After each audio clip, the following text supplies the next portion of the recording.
A half lap to go indeed. It's Buddy Lazier's race to win or lose. And now about 30, 35, 40 yards.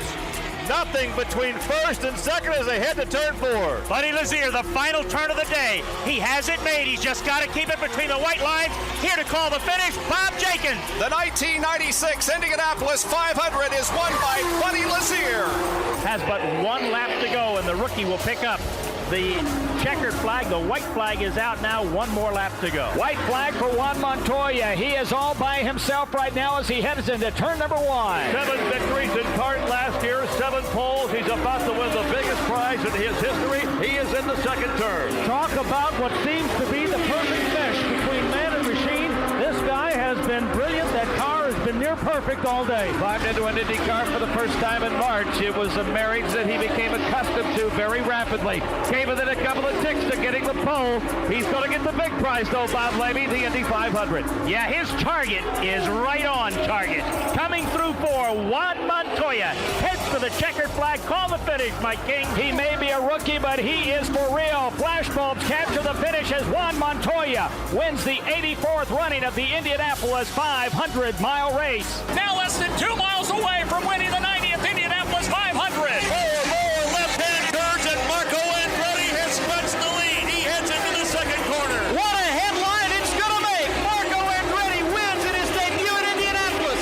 He has a 7-car length advantage midway down the backstretch for the final time. Coming up on the scene in which he may have won the race last time by. They're waving bandanas, waving heads. To the left turn for racing immortality for 19-year-old Marco Andretti. And Sam Hornish Jr. right on the tail of Marco Andretti. Can a teenager win in Indianapolis? Here's the finish. Sam Hornish Jr. makes the pass. He'll win it. And Hunter Ray darts in, moves to the outside as they get the white flag. 1 to go, Jerry. They are side by side. Elio looks to the outside. Elio will have to take the number 2 spot. He's right on the rear wing of Brian Hunter Ray. Hunter Ray looking for number 1.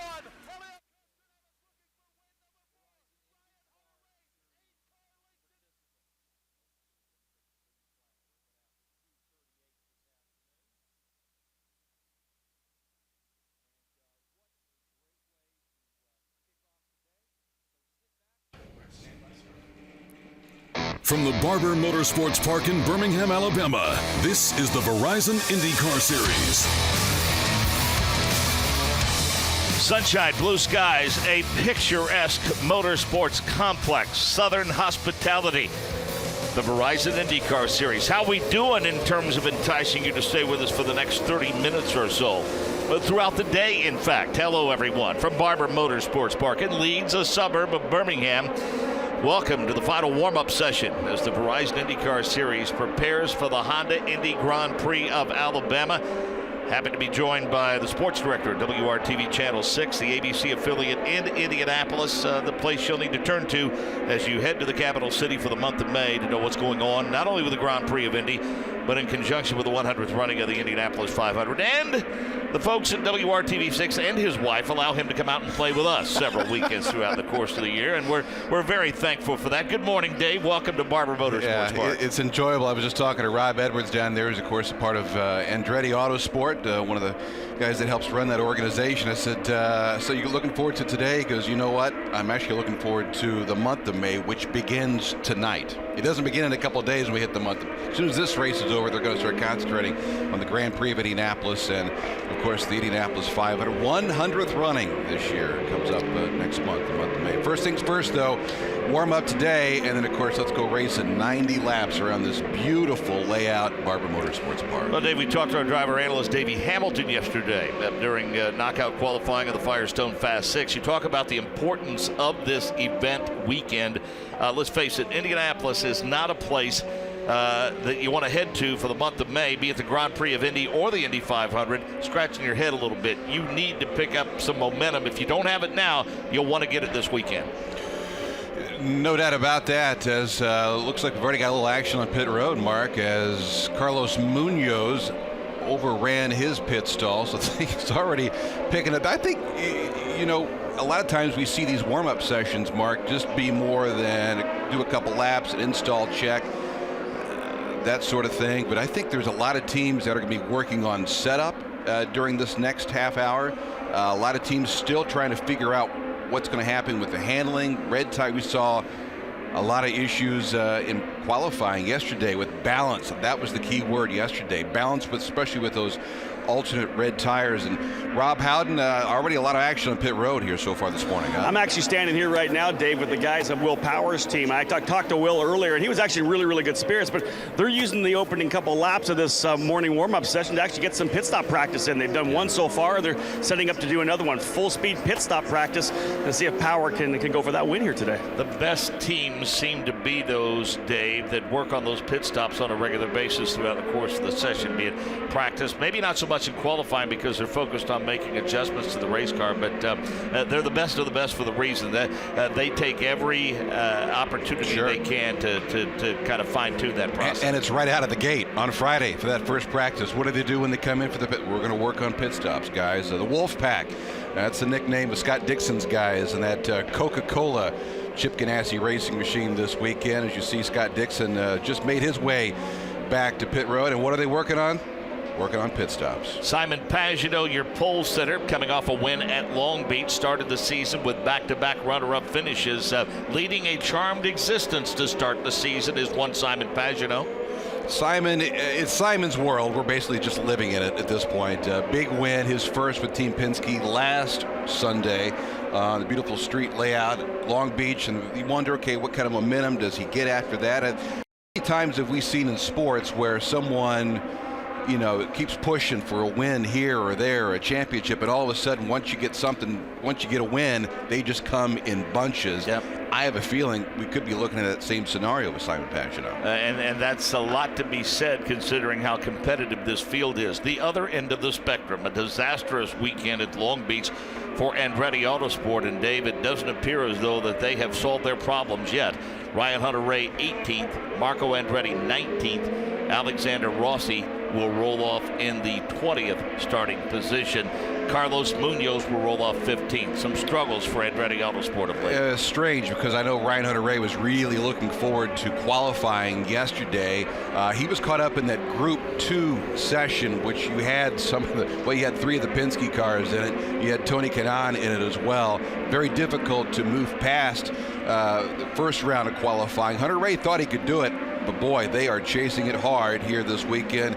As you mentioned, Hunter-Reay, Marco Andretti, Alexander Rossi, all starting towards the back of the field here this afternoon. 5 minutes into this 30-minute session, back to pit road and Rob Howden. Yeah, Mark, a lot of pit stop practice going on down here as we expected, but one driver actually taking advantage of an extra set of sticker blacks. That's Tony Kanaan. Remember, he missed that first session with some electrical issues yesterday. They just put him on sticker black tires, and they're going to go out for a good little run here to see if they can't get the car dialed in a little more. So not just pit stop practice, not just warm-up for Tony Kanaan. They're actually going to go to work to see if they can't make some adjustments to the number 10 machine. Talk about the woes of Hunter-Reay, Marco Andretti, and Alexander Rossi. If you have a chance to look at the qualifying results from yesterday and the starting grid for today, don't adjust your computer screen or the manner in which you're checking it. Yes, Juan Montoya is starting 21st today. Very strange. This is going to be his third start at Barber Motorsports Park. He has finished no better than 14th, and that was last year with Team Penske. There are certain tracks, I guess, that don't meet certain driving styles, and you got to wonder if that's the case for Juan Pablo Montoya, given the championships, given all the races that he's won, Monaco, Indianapolis. He's won a lot of great race courses, but just hasn't figured out this quite yet. All the more strange too, this is more of a European, a flowing European, and fast too, a flowing European style race course that he's scratching his head with right now. Dixon, Hunter-Reay, Montoya, Luca Filippi, and Marco Andretti among the top 5 or 6. Hawksworth has slotted in there. Ray Hall, Hinchcliffe, Bourdais, and Max Chilton. The Honda Indy Grand Prix, the 7th such IndyCar event conducted at Barber Motorsports Park. Elio Will Power, Ryan Hunter-Reay, and Joseph Newgarden are the only drivers to have won at Barber Motorsports Park. Joseph Newgarden will roll off P3, Dave, at a racetrack in which he picked up the first one of his career 1 year ago. He didn't really confirm it was more troubles for Munoz. He's slow on the course and may bring out a red flag, certainly a local caution flag being displayed right now for Carlos Munoz. They will red flag it now that Carlos Munoz has stopped just on the other side of the crest of a hill. But, you know, Joseph wouldn't come right out and label this his home track because it's about 3 hours away from Hendersonville, Tennessee. But certainly no question, those places you get your first win at become your favorite tracks. Well, you talk about Simon and perhaps getting a little momentum after the win at Long Beach. Simon's got to be happy just being back at a track that you win. How many times have we seen that over the course of the years? Driver wins at a race course, comes back the next year, feels confident, has that same confidence going into it as well. And Graham Rahal, take Graham for instance, who, you know, many would argue that if that race last year lasted maybe 2 or 3 or 5 more laps, he might have been talking about a win here at Barber Motorsports Park. Instead, it's Joseph Newgarden. So far, Ed Carpenter Racing doing a nice job for Joseph once again this weekend. In terms of what numbers mean, 2 drivers have won the race from the pole. Power in 2011, Hunter Ray in 2013. So that tells you what the odds over 7 races of Simon Pagenaud repeating that feat are. Dixon has finished on the podium and each of his 6 previous starts here, including 4 runner-up finishes. The proverbial bridesmaid here, but Dave, amazingly, he's yet to get into victory lane at Barber. There are very few places that Scott Dixon has competed at that he hasn't been to victory lane at least one time. Streets of St. Pete come to mind. He's still chomping at the bit to get a win there, and certainly here on this great layout at Barber Motorsports Park. One of the buzzwords you're going to hear a lot about, I think, when the race rolls off later this afternoon is tire degradation, tire management. Scott Dixon, the Iceman, he's known for making fuel during a run and conserving fuel and taking his fuel load as far as he can. He might have to be making some tire wear as well, because that's one of the things he talked a lot about after qualifying yesterday. The team, the driver, the car that handles tire degradation the best here at Barber Motorsports Park will probably win. Scott, let's see. Scott Dixon is a guy that's rewriting the record books literally with every lap he leads and every race that he wins. Currently tied for 4th with Alonso Sr. all time. That's pretty heady company, and it's frightening to think in his mid-30s, Dave, how many years that he has left, especially with the team as vaunted as Chip Ganassi Racing. How old is he? 35 years old, right. or young. Yeah, that's young. And he's competing against, I mean, he's got at least 5, 6, 7 years left. Hard to knock off what the great A.J. Foyt did, but he's going to be up there with A.J., I think, when it's all said and done. Well, there are still obviously policies and procedures to be followed here, and those that don't hear about it. Car 7, a 30-second hold once we go back green for running over equipment. That, of course, is Mikkel Aloshin, and the 41 car of Jack Hawksworth gets a drive-through for a pit speed violation. You talked to Jack Hawksworth post-qualifying yesterday.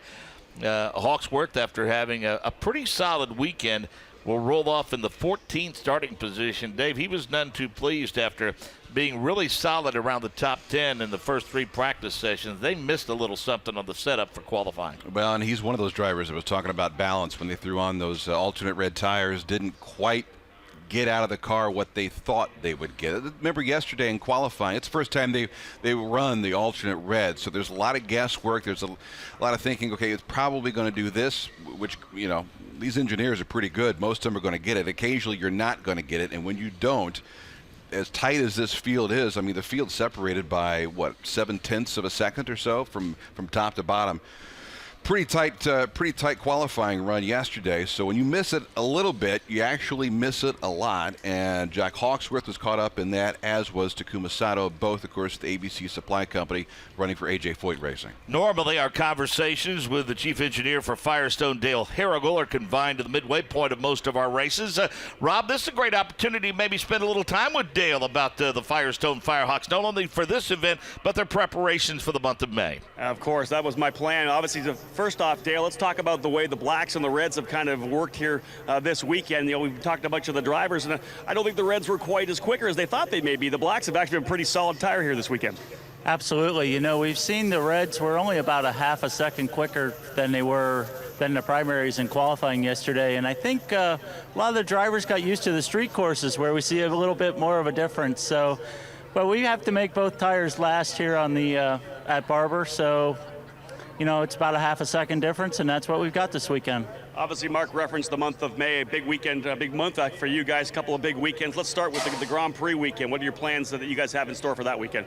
You know, the Grand Prix tire is pretty much the same tire we had last year, so we'll see a good difference between primary and alternate at the Grand Prix, and teams are all familiar with it, so it should be a great race. How about the 100th running of the Indianapolis 500?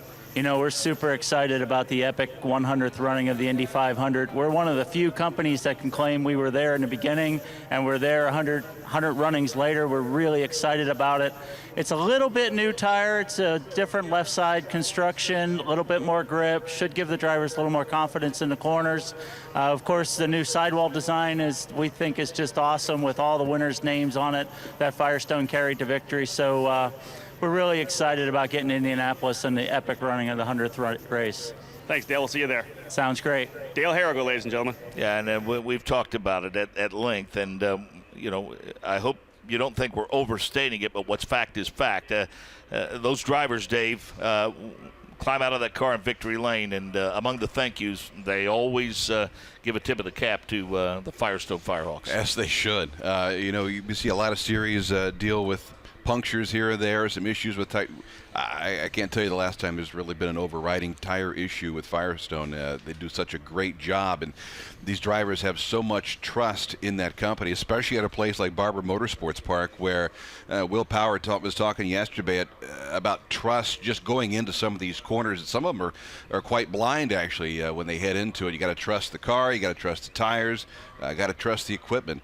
And they're going to put on quite a show here this afternoon. Dave, this is not doesn't appear to be, at least initially, a simple fix. The Homatro safety crew not able to get that 26 restarted. They're having to jump through some hoops to get that thing clear of the racetrack. Carlos Munoz, in fact, is already back at his pit stall, so maybe an opportunity to catch up with Carlos to see what exactly he was dealing with, because as soon as we went green, it seemed that he was having some issues on pit road, and now right into the entrance of turn 5 there down at Charlotte's Web, his car came to a stop, and not exactly, you know, you don't want that sort of thing to happen throughout the course of the weekend, let alone on a 30-minute warm-up leading up to the event later this afternoon. Scott Dixon, Ryan Hunter-Ray, Juan Montoya, Jack Hawksworth, Marco Andretti, the top 5, Luca Filippi, P6, Max Chilton, Graham Rahal, Takuma Sato, James Hinchcliffe, the top 10. Then Sebastian Bourdais, Mikel Aloshin,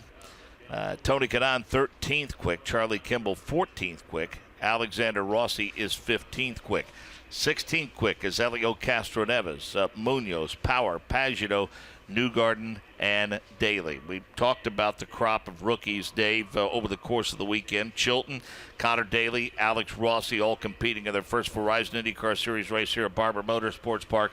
Not a deep field in terms of numbers, but certainly very deep in terms of talent and pedigree. Both those guys, Chilton, Rossi, they've got Formula One experience. And I go back to a conversation I had at the season opener at St. Pete. I said, what do you guys think of the IndyCar Series so far? And they both immediately talked about how open, how welcoming, how friendly everyone is here in the Verizon IndyCar Series. First and foremost, that's key in a driver development, just being comfortable in a series. And Max Chilton so far, let's see here, Max qualified 11th for this afternoon's race. We talked about Rossi a little bit earlier, of course, a member of the Andretti Autosport group. He's going to start next to last, but if you're going to start back there, you're starting alongside Juan Pablo Montoya. So if you're going to follow someone towards the front of the group, Montoya's not a bad guy to do that. I thought Chilton and Rossi were pretty impressive at Phoenix. They were racing most of the night. Rossi had an issue a couple of laps from the end when he visited the outside retaining wall off of 4. But you know, I mean, Chilton did not give his experience at Phoenix glowing reviews, which drew the ire of Graham Rahal a bit. I mean, everybody has their own opinions when it comes to racing on ovals, but nonetheless, I think those two guys, no question, Chilton's experience last year in Indy Lights was a huge benefit, and the confidence that he gained on the ovals. But I think what it speaks to, Dave, racers are racers, and the good ones find a way to be multidisciplined, say like, maybe a Juan Montoya. Well, I'll go back in a story we're doing for RTV6 during the month of May. I had an opportunity to really sit down with Danny Sullivan. And Danny, back in the 80s, was a guy who was really known as a road racer. Didn't really do that well on ovals, and his first trip to Phoenix, he was all over the place. He said he had a lot of issues, was really slow on the oval, and sought the advice of Al Unser. And, what do you do here at Phoenix? What's the key? Al talked him through it. The next practice session, Danny, it just something clicked, and all of a sudden, I mean, Danny became a really good oval driver, and of course won the 1985 Indy 500 and that great spin and win. But if you can figure out Phoenix, I think that goes a long way towards being able to figure out any other oval, certainly at the Indianapolis Motor Speedway. Well, we have the opportunity. We want to say again congratulations to the CEO of Zoom Motorsports, Gene Hallman, its president, George Dennis, the owner of this outstanding facility. Of course, Mr. Barber, the guy at the top, and you see him throughout the grounds on a very, very regular basis. And from top to bottom, this is the friendliest, most welcoming organization and most well-run facility that you will visit throughout the course of the year. And not only from a media standpoint, but more importantly from a fan perspective. They appreciate the fact that you have choices when it comes to spending your entertainment dollar. And I don't know of an organization anywhere that works any harder to enhance the fan experience than the people do here at Barber Motorsports. Well, and certainly that is the same for a lot of tracks we go to, but as soon as you drive in here at Barber Motorsports Park, you just know you've arrived at something special. You know, the signage, it's the entranceway. Okay, this is really, and then the museum. You hit the museum, the world's largest motorcycle museum. And getting bigger. And from what I hear, there's going to be some renovations made. They're going to expand that even as well. It's hard to believe this is just the 7th race for the Verizon IndyCar Series, the 7th trip here to the Birmingham area. Because this feels like home every time you come back here. You know? Well, they say you can't improve upon perfection, but if anybody does it or makes the attempt to, they do it here at Barber Motorsports Park, no question. Luca Filippi was P1 for a while before Scott Dixon supplanted him with the quick lap at 08:18:24. Dixon, Luca Filippi, Kanan, Aloshin, Montoya, Hunter Ray, Castroneves, Power, Daly, Sato, the top 10. We're not a shill for Mikel Aloshin by any stretch of the imagination, Dave. I think collectively we as a group are impressed with what Mikel has been able to do since his return full-time to the Verizon IndyCar Series. I would argue that the same could be said, obviously, for his teammate, James Hinchcliffe. Both those guys have really done a great job. Hinch, I think, was really upset in qualifying yesterday. He felt he should have been in that Firestone Fast 6 qualifying session. Just missed the setup just a little bit. So much so he didn't want to talk to us after his qualifying session. He doesn't wake people up very often, so when he does, you give him that leeway. Yeah, absolutely. But he doesn't want to talk. You're good with it because you know the next time he'll open up and discuss it. But James Hinchcliffe will roll off 8th, of course, obviously involved in that accident in a practice day at the Indianapolis Motor Speedway. Sat out the rest of the season, was back in a big way. You talk about guys that are looking forward to hitting the oval at Indianapolis. James Hinchcliffe, one of those guys. Yeah, he is certainly a tireless promoter of open wheel racing. The Indianapolis Motor Speedway and the IndyCar Series. You know, there's a lot of guys out there. They all do it willingly, but it seems like Connor, Hinch, Newgarden, certainly Ed and others. This next generation, I think, certainly the current crop of veterans have worked tirelessly at that. Kanan, Castroneves, Dixon, Hunter Ray. We see a car a little hot into the runoff area entering pit road. That's the aforementioned number 7 of Mikel Aloshin. We'll see if he stalled the car. That's right at the entrance to the pits. But certainly this crop of newcomers, the quote-unquote young guns, if you will, work very, very hard to do that, Dave. And they all, good luck in, wow, and as we take a look at the replay, he did. That's not entering pits in the conventional way.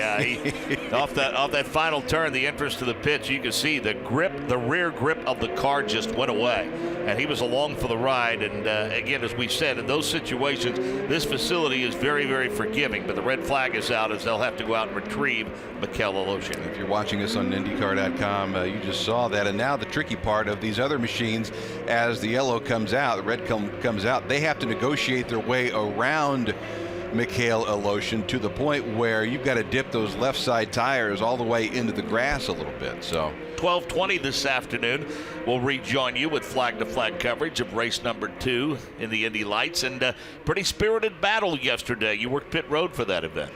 Ed Jones, Carlin Racing, did a great job finishing 1-2. Sorales finished second. Ed Jones, who we haven't seen win a race in a year, and you start scratching your head after that. But what did I do wrong after winning at St. Pete last year, winning at Long Beach? What is something going on with Ed? Exactly. No, he's comfortable. It looks like he's back on point now for Carlin Racing. So again, flag-to-flag coverage. Nick Yeoman, Davey Hamilton will be here. We'll have Michael Young and Jay Query out on the course, and down on pit road, Dave First will be there with Rob Howden. Rob, I think, just throws a cot on pit road at the start of every race weekend. He's down there now, in fact. Rob? Yeah, obviously a little sideline information we've got throughout this weekend here, and that was the fact that Juan Montoya moving to a new helmet here this weekend, electing to try the new lightweight carbon fiber Bell helmet. And of course, we talk all about the aero on these race cars, and the helmet right there in the middle of the cockpit, obviously a big part of the aero, and that's one of the issues they're working on with Juan Pablo right now.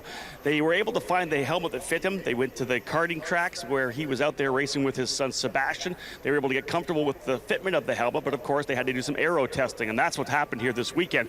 They just started with a wicker on the top of the helmet, but they didn't have one in the front. You think about the overall aerodynamic effect of that helmet where it sits there. You have to make sure that the helmet won't buff it. He had a little bit of trouble with the actual helmet rising up a little bit, so they put a wicker on the front of it, and so that new wicker on the front beak of the helmet has fixed everything. He's very happy with the helmet right now, so a little adjustment here for Juan Pablo Montoya as he moves to this new Bell Racing helmet. Rob, we'll stay with you, and let's expand upon that a little more. Once upon a time, of course, drivers looking for a ride simply had to walk through the paddock helmet in hand, but what you're describing gives us an idea just how much in the mind of safety that mindset has changed. Not only does a driver really need to have their helmet, they also maybe need to have a seat.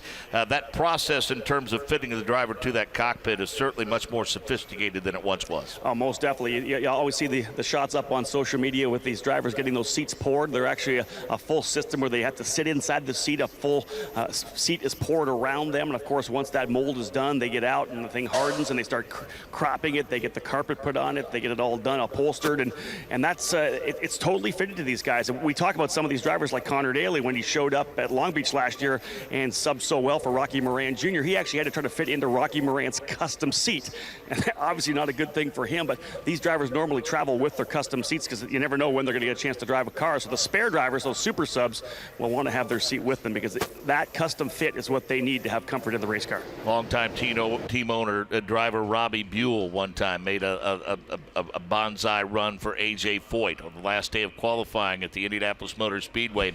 Didn't fit into the car, and Robbie said it was the most difficult 4 laps ever because as that headwind's hitting me down the back straightaway, I'm sitting too high in the seat, and my head's banging off the back of the roll hoop. And so those days we think are gone. Some would like to return to that mindset a bit, but again, from a safety standpoint, we get it why that may not be possible moving forward. 5 minutes added to this session, and Dave, I guess the big beneficiary to the spin and the stall from Aleshin is the crew of Carlos Munoz, because now they can finally get that car from the course back to the paddock and they can give it a look-see. They get their car back finally. Yeah. Probably not in time to get Carlos back out there to do a couple laps, or for that matter to be able to fix the number 26 machine whatsoever.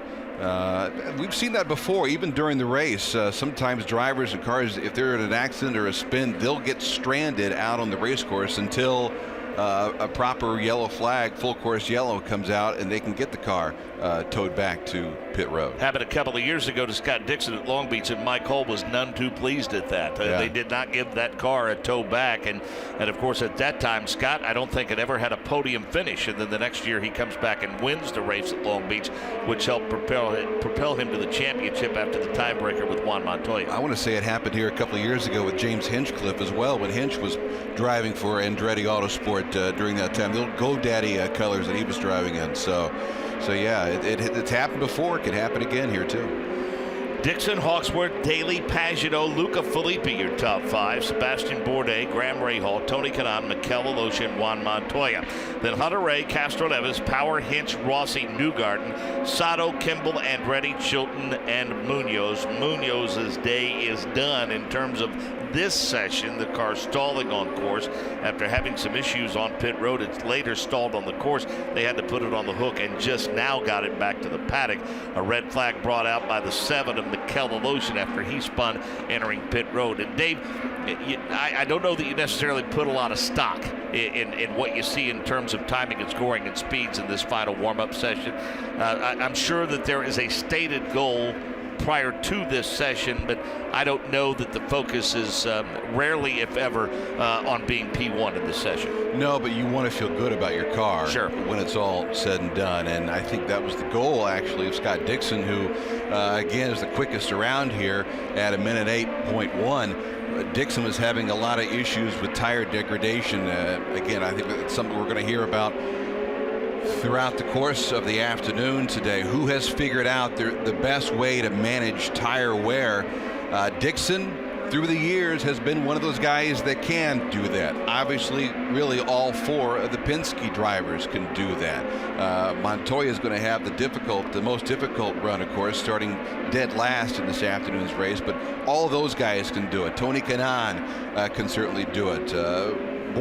Sebastian Bourdais is going to be one of those guys that can do it. So keep an eye out who has to pit earlier than some, because their tires are going to go away quicker than others. 6.5 minutes left in this session. We told you it's a doubleheader weekend as part of the Mazda Road to Indy for the Indy Lights presented by Cooper Tire. But Rob, an equally busy weekend for the lower rungs of that ladder, the F2000 and the Pro Mazda cars. The F2000 already wrapped up here for the weekend. They had a race on Friday and one on yesterday, and a fantastic run by the young Canadian driver Parker Thompson. He'll be one that we're going to be talking about for the next number of years. I have no doubt about it. He's running with Cape Motorsports with Wayne Taylor Racing this year, his second year of the series. Battled for the Rookie of the Year championship last year, but came up just short. But man, he has blossomed here this weekend. After a rough one at St. Petersburg, he stepped up, went back-to-back race wins to take over the point lead. So Thompson very, very happy with the way things are after this weekend. And of course, into the Pro Mazda category, we have just 10 drivers in the field, but man, it's so stacked with talent. And it was the young Mexican driver Pato O'Ward able to score a victory. He scored a win in St. Petersburg, scored one here today. He's going to try to go for race win number 3. But Mark, he's one of those guys we talk about because, you know, we talk about the world of motorsports. Right now, Pato O'Ward only had his deal put together for St. Petersburg and Barber Motorsports Park. Right now, he does not have the funding to go to the Grand Prix of Indianapolis or Lucas Oil Raceway for the Carb Day Classic. He just doesn't have the money to keep going at this point. But these wins are going to help him, and hopefully they'll be able to find some funding moving forward. Dave, we all have fun, and we work hard at this. You're one of those guys that wears a couple of different hats. You're doing stuff for your employer back in Indianapolis, WRTV6. But this guy, you hear him on pit road for Indy Lights. You hear him on pit road for the IndyCar Series. We should also add that he's on the PA for the F2000 and the Pro Mazda Series. You will also see him handle a lot of pre-race festivities and post-race festivities, and you will also see him in the media center hosting all of the media events, you know, post-race press conferences. He's in Victory Lane hosting the Victory Lane ceremonies as well for and we are so lucky to have Rob Howden with us, and I think the thing that Rob has brought to us that we appreciate the most is the knowledge of drivers like James Hinchcliffe and Charlie Kimball and Joseph Newgarden and the Gabby Chavez's and guys like that. He can follow them all the way back to their karting career, and his addition to our staff has allowed us to put the entire Mazda Road to Indy front and center, and I think everybody benefits from that. Not only for IndyCar Radio, but Rob, we use Rob on the PA as well at the Indianapolis Motor Speedway, and when the Mazda Road to Indy get prepared for the Grand Prix of Indianapolis, we use him for that too. And he and I have shared a mic a couple of times, and I just let him go because he knows way more about this. He's still working, and he has found the owner of this place, George Barber. Rob, a few minutes with this magnificent man. Yeah, George is down here walking around, shaking hands and talking to everybody, asking them if they have what they need. George, thank you so much for the hospitality that you provide us. And this park, this Augusta National Motorsports, this is an unbelievable place. Talk a little bit about some of the stuff that you're doing to even continue to grow this place. Well, I thank you very much for being here, number one. And you just have to be here to see it. It's a lot of fun things that we're doing to make people smile, and that's what it's all about. What about the expansion of the museum? We've got 85,000 feet that's underway that should be completed by October, and it's going to be a pretty exciting place, so you need to come take a look. Now, what about today's race? Are you excited for this Verizon IndyCar Series race? These cars are going to look good here on your racetrack. Oh, I love it. It's just unbelievable to have Indy here, and they seem to enjoy it very, very much, so we'll see how it goes. Thank you so much for everything you've done for us. Thank you very much. Glad you're here. There he is, folks. George Barber, the owner of this unbelievable facility. Unbelievable, I think, is appropriate. I want to hang out with him for a race weekend. Is that okay? Well, our network director, Wally Levitt, he walked into the facility the other day carrying a bottle of a Barber dairy product. He had the milk. And for Wally to drink milk, it must be good stuff. George has done a remarkable job with this facility. I mean, I remember when IndyCar first tested here and fans arrived in droves just to watch these machines practice, not knowing what the future was for IndyCar at this great facility. And from what I understand from the powers that be, the conversation in the post-mortem always is, what can we do to make it better for you? Yeah. You know, and again, as we made you don't hear that from a lot of folks, a lot of tracks we go to. And we made this observation over the weekend. I mean, there was some concern with its proximity to Talladega, and this being in the heart of NASCAR country. It's the heart of racing country. Absolutely. These people are race fans. So time continues to wind down. A little over a minute left in this session. Look who's P1, Simon Pagino, Graham Rahal, Dixon, Power, Bourdais, Aloshin, Andretti, Hawksworth, Kanaan, and Daly, your top 10. Then Castro Neves, Hunter Ray, Hinch, Kimball, and Chilton, the top 15. Luca Filippi, Montoya, Rossi, Newgarden, Sato, and Munoz. We haven't had anything of note other than Aloshin and Munoz, but from time to time we catch glimpses of these cars, and Dave, to be perfectly honest with you, these guys really fling these things around this racetrack.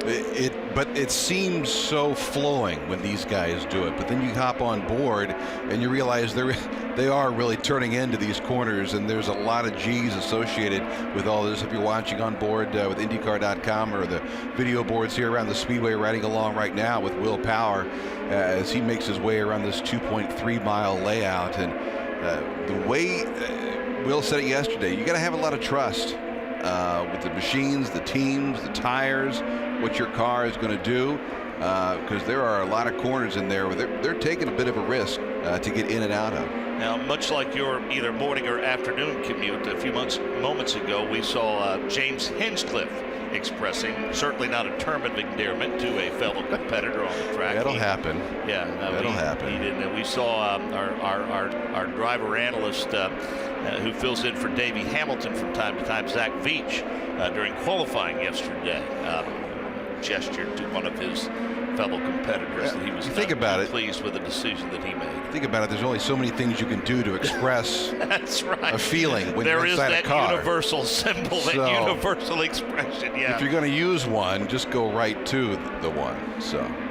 The good friend of Dave First, Tom Hansing, in the flag stand, waves the checkered flag. And again, for those who missed it, you spent some time in that flag stand. That was Friday for the practice session, and I've said it all weekend. He's got one of the coolest jobs in racing, and it was a great opportunity to catch up with Tom Hansing as the checkered flag falls here from the aforementioned Tom Hansing to wrap up this now 35-minute session. And guess what? The man that'll start from pole here this afternoon, Simon Pagino, quickest here in this practice session. Okay, so it's Pagino, Rahal, Dixon, Power, Bourdais, Aloshin, Andretti, Hawksworth, Kanaan, Daly, your top 10. Then Elio, Hunter Ray, Hinchcliffe, Kimball, Chilton, Luca Filippi, Juan Montoya, Takuma Sato, Alexander Rossi, Joseph Newgarden, and Carlos Munoz. Who do you like today? Supposed to be impartial, but who do you like today? Penske's got to be up there. I wouldn't be surprised, though, if we're talking to the driver of the Coca-Cola machine and Scott Dixon when it's all said and done this afternoon. Victory lane. Even though we've only been here 7 times, we have a couple, multiple winners here. I think we add to that today. Joseph Newgarden, who's starting P3. The rest of the day looks like this: 12:20 Central, 1:20 Eastern. Complete coverage of race number 2 in this doubleheader weekend for the Indy Lights. Then at 2 o'clock Central, 3 p.m. Eastern, join us for all of the pre-race festivities and flag-to-flag coverage of the Honda Indy Grand Prix of Alabama. For Rob Howden and Dave First, I'm Mark Jane. So long for now from Barber Motorsports Park.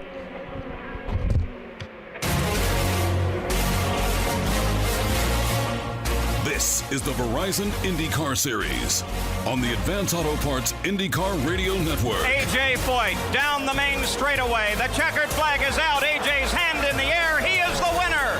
A.J. Foyt at Indianapolis has won his 4th 500-mile race. A.J. Foyt, our winner. The flag will fly now for Tom Sneva and then for Al Unser. We will be talking with all of these drivers in just a moment. And Joseph Newgarden. And even for all of your camping needs, be sure to check out the store. There are blankets, chairs, coolers, and even a backpack. Be sure to check out the official trackside store at the Honda Indy Grand Prix of Alabama. It's time to take a road trip. If you love the beach, Alabama's Gulf Coast has 32 miles of sugar white sand and turquoise water. Looking for a room with a view? We have them. Beachside and bayside. There's incredible history. Whoa! And the seafood is fresh from the Gulf. Another round of shrimp for my friends. Alabama has a road trip with your name on it. Which one you gonna take?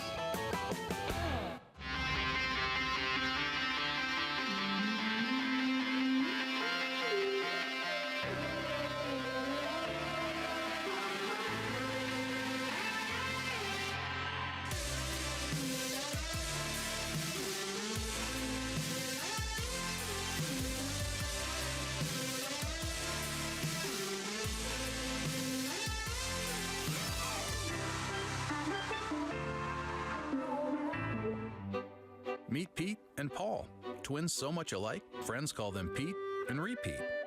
But Blue Cross and Blue Shield of Alabama treats them as individuals. Each gets a health insurance plan designed to meet his specific needs. One is a self-employed entrepreneur, the other working for a large company. After all, no two customers are alike, especially in Alabama. Blue Cross and Blue Shield of Alabama. We cover what matters. Find out how we can cover you. Isn't life delicious with Bud's Best Cookies?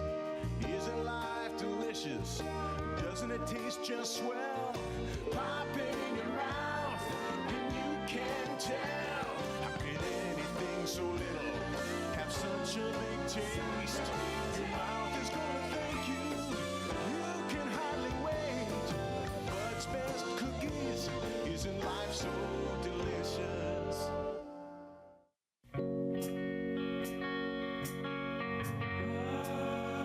Humans are restless, relentless. Good enough has never been good enough. Our nature is to push forward, to push onward. And when it doesn't happen fast enough, we build machines to move us faster, racing toward the horizon with grit and determination, and sometimes with abandon. Call it the march of progress or the pursuit of glory.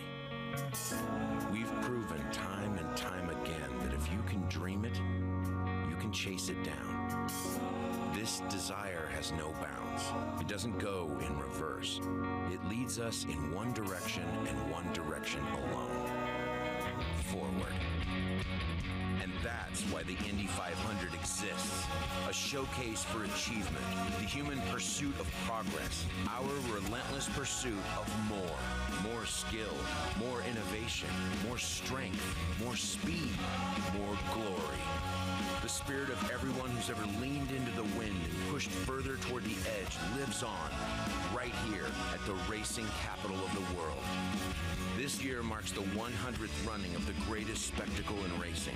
Millions will witness this once-in-a-lifetime experience as we explore the limits of man and machine, of individuals and teams, of of what we're capable of doing and what we're capable of dreaming.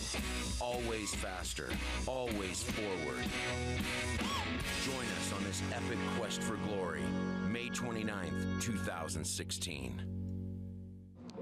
Hey race fans, welcome to the Honda Indy Grand Prix of Alabama, and right next to the Ferris wheel we have the IndyCar Fan Village. Now this is the place where all the autograph sessions will happen throughout the race weekend, and we also have the good folks from Firestone with us this race weekend. Let's go take a look and see what they have in store for us. Now race fans, you may say to yourself, why do the folks at Firestone have an orange here? Well, they have something special called Race and Ready, and what the deal is, you need to stop by the Firestone tent and try to peel this orange as fast as you can. You'll film it on your phone and then upload it to Race and Ready Sweepstakes. Use that hashtag. Mario will look at all the videos. Now, not only do you need to be quick, but you need to be fantastic as well. I think would be the best thing that Mario is looking for. Fast and fantastic. Peeling an orange, we saw James Hinchcliffe do it a couple of weeks ago. If you're quick enough, you can win a trip to the Indianapolis 500. Firestone also has opportunities for you to get quotes on your favorite Firestone tire. They've got a good question and answer project for you to check out what Firestone tire is best for you. Your chance to get a temporary tattoo. Get it on your arm, get it on your shoulder, wherever you like your Firestone temporary tattoo. Also an opportunity to get your name on the 100th running Indianapolis Firestone Firehawk tire. It will actually have the names of all the winners that drove on Firestone at the Indianapolis Motor Speedway. Your name will appear on that as well. All kinds of great things to do. Stop on by the IndyCar Fan Village. Visit not only the Firestone folks, but the autograph sessions as well. It's all part of the Honda Indy Grand Prix of Alabama.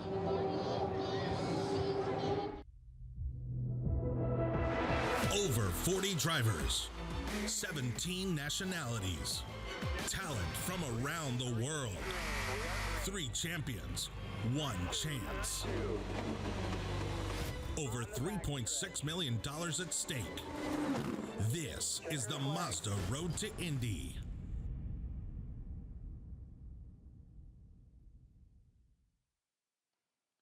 All right, well, we have lots more to go, folks. Lots more. You've seen got your first look at the Verizon IndyCar Series during that warm-up. You saw a great Pirelli World Challenge race this morning, and we got another one for you just around the corner in just a couple of minutes, the Pro Mazda Series. Oh, by the way, if you haven't caught it yet, the Monster Energy BMX Stunt Show is going to run at 11:30 and at 1 o'clock. That's in Lot E next to the car corral. The next race we have following the Pro Mazda race is going to be the Legacy Indy Lights 100. That is the second race for them this weekend. That green flag set to drop just after 12:20. And then you want to be in your seats starting at 2 p.m. for driver introductions. Our own Michael Young, who you just happened to see right a moment ago, talking about how to peel an orange and get your name on a tire over in the Honda Village. I'd like to see Michael do that. But come on, get yourself situated, get yourself a nice couple of adult beverages, sit back, relax. It's going to be a fun and exciting afternoon with just beautiful weather here at America's most beautiful racetrack, Barber Motorsports Park. So get ready to dial in. We're going to be going to throw you some music and have some fun and pay attention to those big screens. And we're going to go down to Rob on pit lane. Ladies and gentlemen, welcome to Barber Motorsports Park. We're about set to go here with our first Mazda Road to Indy race of the day. We have 2 coming. Pro Mazda drivers pulling out onto the grid right now, and USF 2000 still to come. Pro Mazda drivers are getting ready to roll here. We're going to give you the lineup of these drivers after I get back up to the booth, because we're just a couple minutes away from the call to fire these motors. The drivers are out here right now. They've driven onto the pit lane. We're going to shut them down. We got a special young man who's going to give us the call to start here just momentarily. So stick with us, folks. The start coming very soon.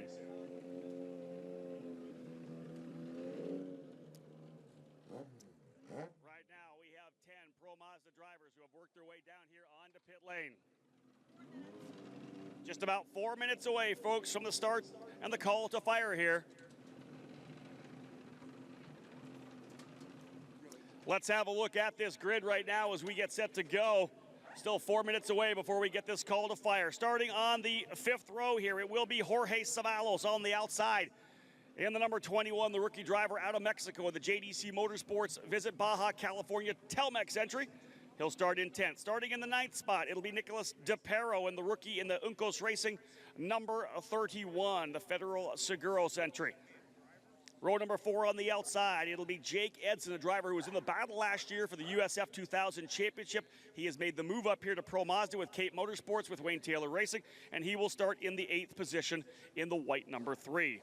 Alongside him, a driver with a couple of race wins already in 2015. He's going to try to get his first win here for 2016 with Team Pelfrey this year, the driver out of Malaysia. It's Wayron Tan. Tan starting P7 inside of row number 4.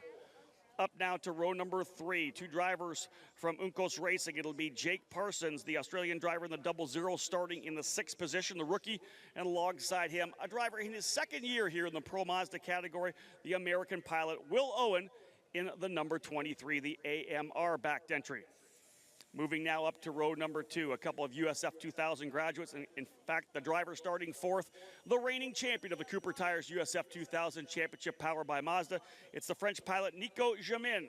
He has the scholarship from Mazda and will start his Cape Motorsports Racing entry, that Soul Red number 2 in the 4th position.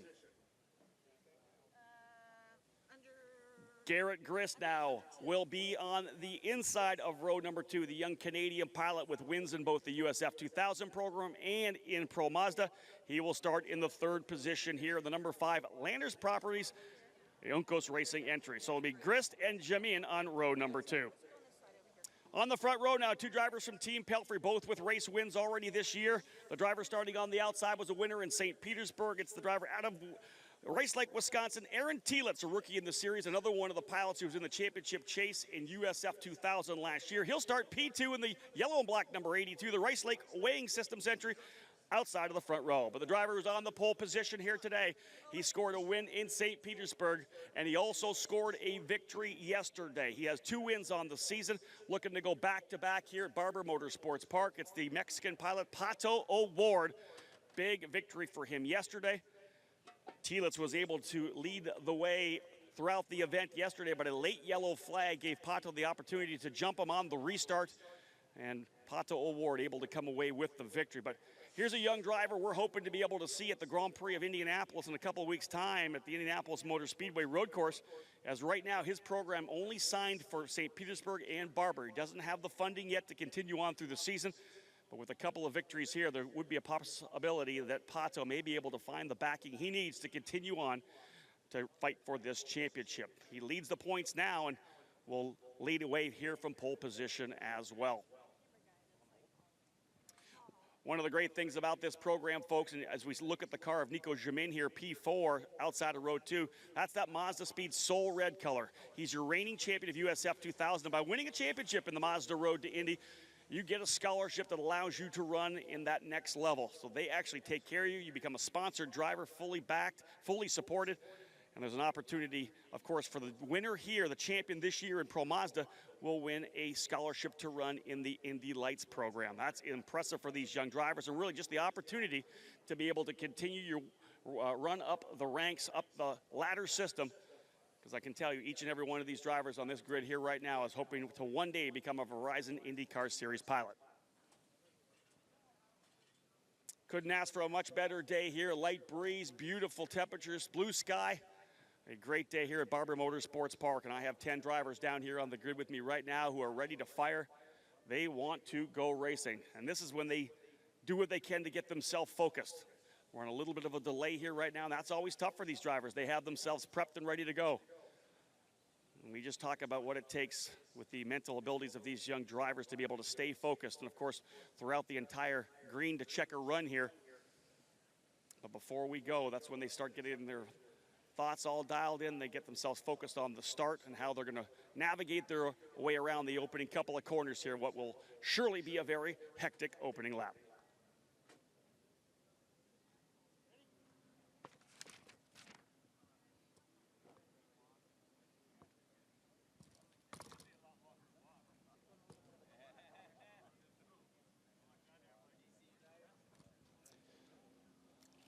This event is being presented by the Mazda North American Operations, and we're thrilled to have some great Mazda North America guests here with us. A couple of honorary flagmen up there in the flag stand today. That's a great place to be. I'm telling you, you want to see a start of a race, think about being about 20 feet above it. Over there right now, we have Ash Davidson and Leslie Sockwell, guests of Mazda North American Operations. They're going to throw the green flag for us today. And I got a young man here with me down on pit lane, Justice King, who's going to be giving us the call to fire in just a few moments. We have, as you can see, some vehicles out on the racetrack trying to get things cleaned up a little bit, making sure everything's set up.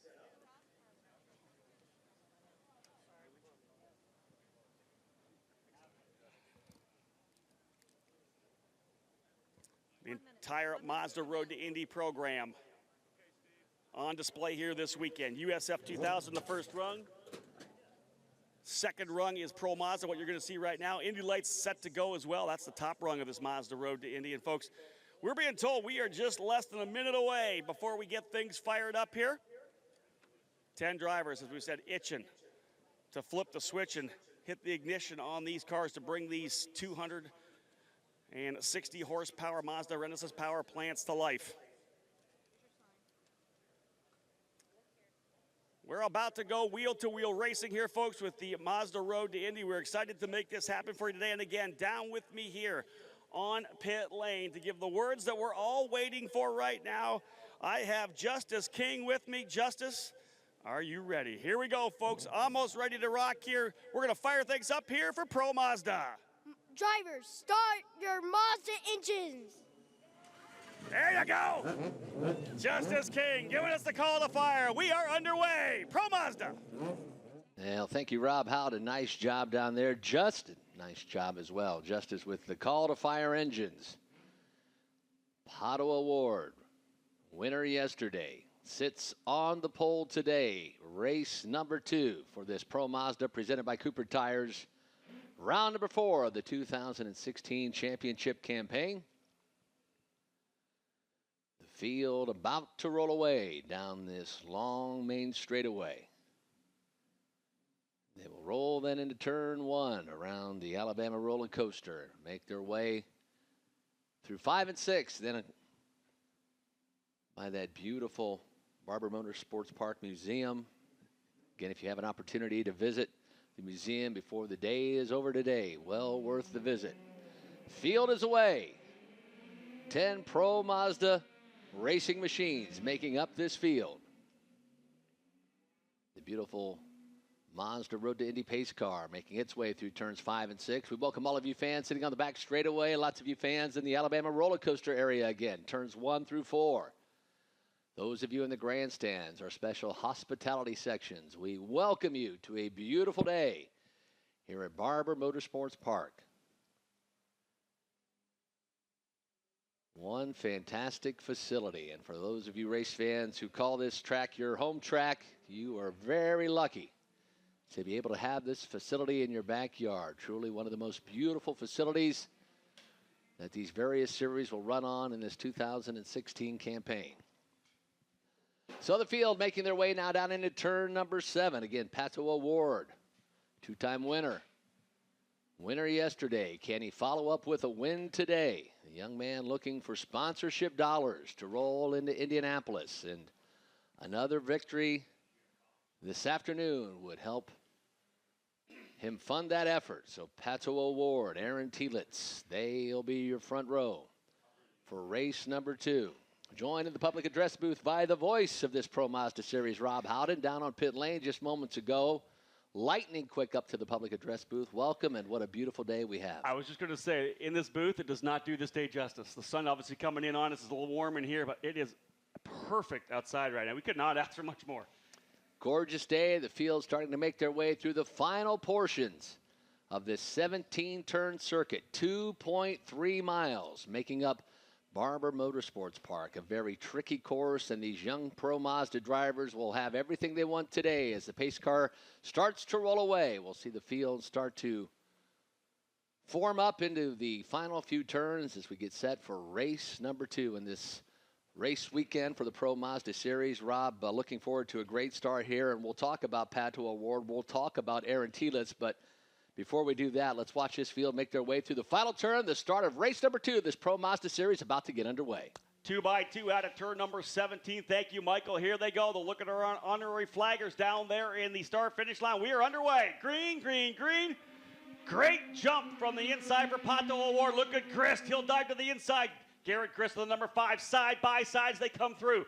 Grist trying to see if he can't get around the outside of Telitz as they work their way up to the top of the hill in turn number 2. Down the Alabama roller coaster. A little side-by-side contact, Michael, between Grist and Telitz. They're still side-by-side coming up the hill. Grist is going to have the inside. Look at Telitz trying to come across on him. Aggressive defense. No, Grist is going to go right down to the bottom of the track. Contact on the inside. Grist back on the throttle. Aggressive racing for second place here right now as we have big contact here right in front of us. As we watch the battle there, huge contact in front of us. That's going to be the 81 of Wayron Tan and the 00 of Jake Parsons. Contact before they even got to the braking zone of turn number 5. Boy, Jake Parsons, what a tough luck weekend it is for Jake. He had issues yesterday with that front wing, then had problems with that car, never finished the race, finished dead last, and now contact with a very quick Wayron Tan, who started near the back of the field, started 7th, had a great run yesterday.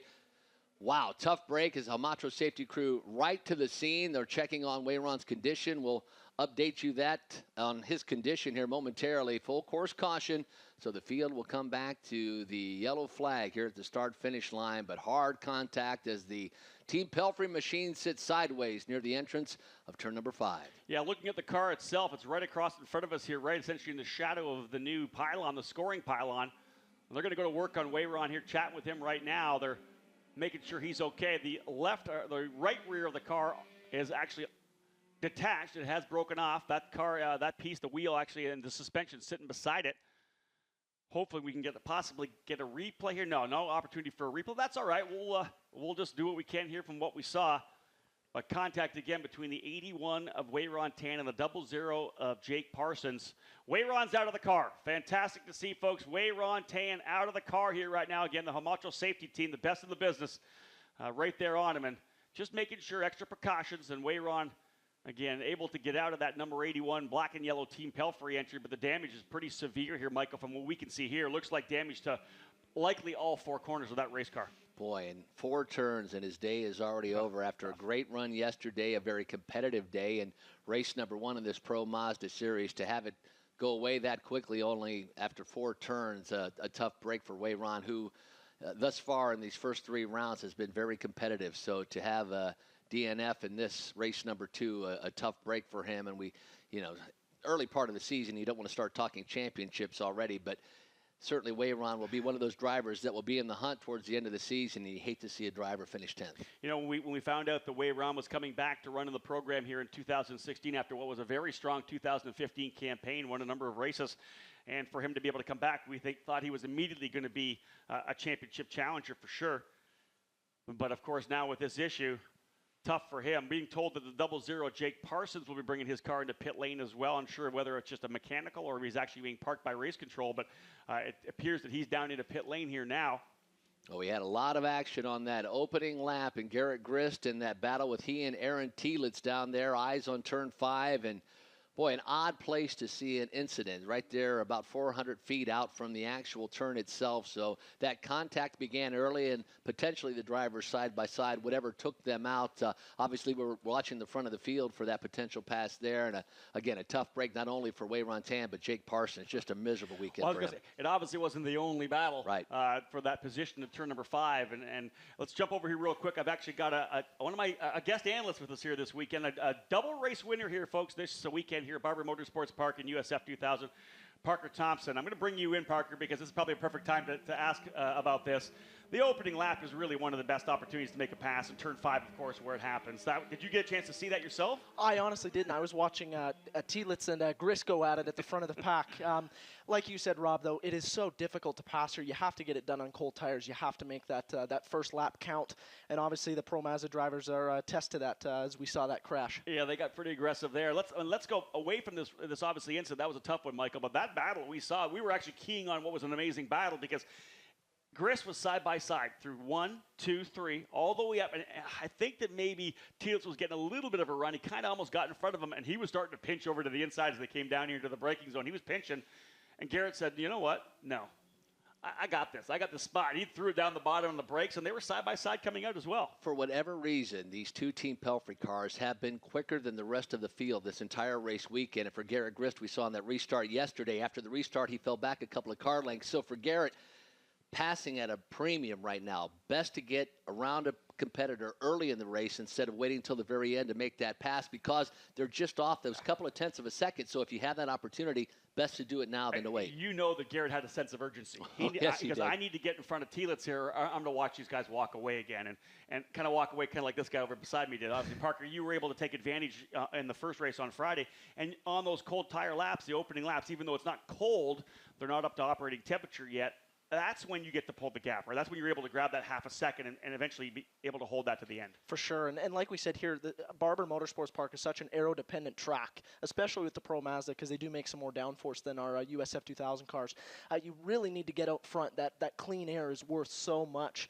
And it's difficult to pass. So obviously Garrett Grist knows that time is a premium. He knows he has to get around the Team Pelfrey cars quick, and he was trying to get the job done. Talk about your mindset on the opening lap. Obviously, you started off pole to your teammate Anthony Martin yesterday, and for you to be able to take the lead early, as what we saw here, is an aggressive move early to try to get a position.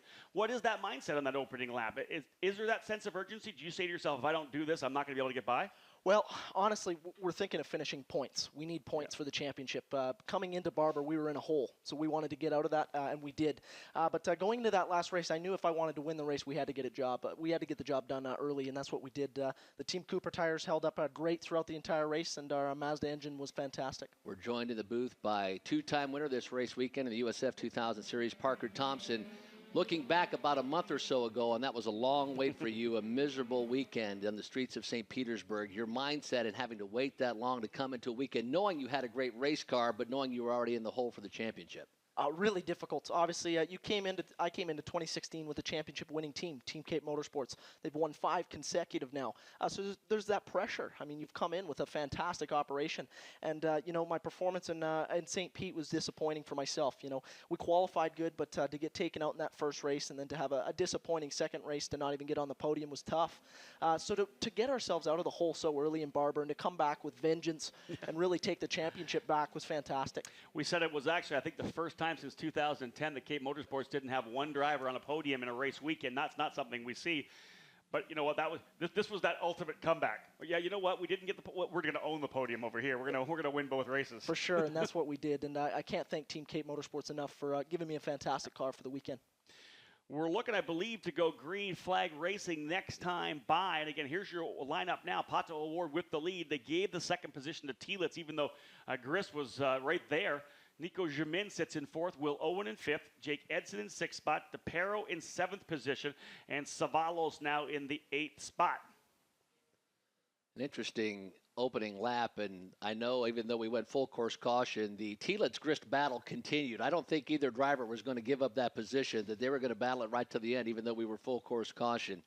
So it'll be Award, Telitz, Grist, Jamin, Will Owen, they're your top 5. Then Edson, DePero, Savalos, and Parsons and Tan, those last 2 cars. Parsons looks like he's still out on track, although I thought he was out of the race. Way around Tan is done. I don't see Jake down there. I don't either. Now, the funny thing is that, of course, we hate to see the incident between those 2 drivers, but, man, I would like to have seen that battle continue between Grist and Telitz, because I have a feeling they would have been side by side all the way down over to 7, 8, and 9, and that fight was going to be a good one. Do you know what's really great about Pro Mazda Racing and what's about to happen? We're going to see this battle happen all over again. The field making their way out of the final turn. We expect to see green flag this time by Pro Mazda. 31 minutes remaining in race number 2. About to see the restart here in a moment. Very important restart here for Pato Award. If he can jump out into a bit of a gap, he's going to be able to stretch away. He's trying to win back-to-back races. Grist puts that white and green Uncos Racing number 5 right up under the rear wing of Aaron Telitz in the white and black number 82. Grist knows that here on the cold tires, that's the time to make it happen. Let's see if he can get a good run, working his way through the Alabama roller coaster and out over to turn number 5. Grist right up there. He's about a half a length back. Grist is going to go to the outside. Telitz on the inside. Grist is going to try to run around the outside here. Can he get the car to rotate? He does. Back on the throttle. Telitz doesn't give him much room, though, but you got to give it up here for Grist. He's doing anything he can to get by Telitz. Now Will Owen starting to look on the outside of Nico Jamin. So Jamin has an attacker from the outside. Will Owen looks like he'll get around Jamin. Great pass down into turn 7. What an unbelievable pass for Will Owen. Got a great run at turn number 5. Went to the outside. Not normally what we see happen, but he was able to dive into that downhill right-hander turn 7 first, and he is able to hold the position. Excellent pass for Will Owen. Well, oddly enough, I just looked on the video monitors. Looked like Will Owen got back around Nico Jamin. We'll see as the field make their way through turn number 11. Great battles out on the circuit, indeed.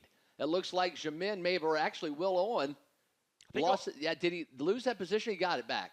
We're going to see as they come back around. We'll give you the full field rundown here as they complete there they are. First lap. Two Humco's cars right there, and here comes Nico Jamin falling back to 5th.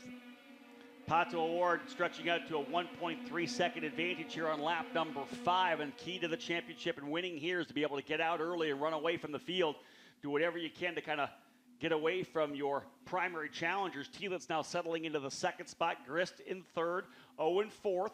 But still a pretty solid little run here for the drivers of Uncos Racing. They needed to find some speed after a difficult day yesterday, and now they run in that 3rd and 4th position. DePero and Savalas having a little battle down into turn number 5. It looks like DePero will make a move on the inside of Savalas. Savalas actually gives up that spot to DePero. Nice pass down into turn number 5 for him. Nicholas DePero move him up to the 7th position. We've talked about Jorge Savalas throughout the weekend, the driver coming back to racing, and one of his hashtags he's using in all his social media is hashtag back on track. Here's a guy that in 2014, eventually, after not feeling well, got hospitalized and found out that he had ulcerative colitis, had to have surgery, be able to get back on recovery, and now he's racing again. So again, he's back on track. That's the hashtag, and Jorge Savalas just thrilled to be here with JDC Motorsports and being able to get a chance to race here in the Pro Mazda Championship. When I glanced at our video monitors, I saw the machine of Jake Edson. It was what I thought was Will Owen. So Edson now starting to battle with Nico Jamin. About 3 car lengths behind, but Jake Edson now feeling a little racy, trying to battle Nico Jamin for that 5th position. But how about Pato O'Ward?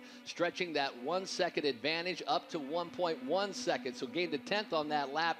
Field starting to string themselves out just a little bit as they make their way through the Alabama roller coaster. But Pato O'Ward, his goal for this race weekend is to sweep because he's going into Indianapolis without any sponsorship. Really needs a great weekend. Hoping he's going to go into Indianapolis. That's the trouble right now, as I said off the introductions for Pato O'Ward.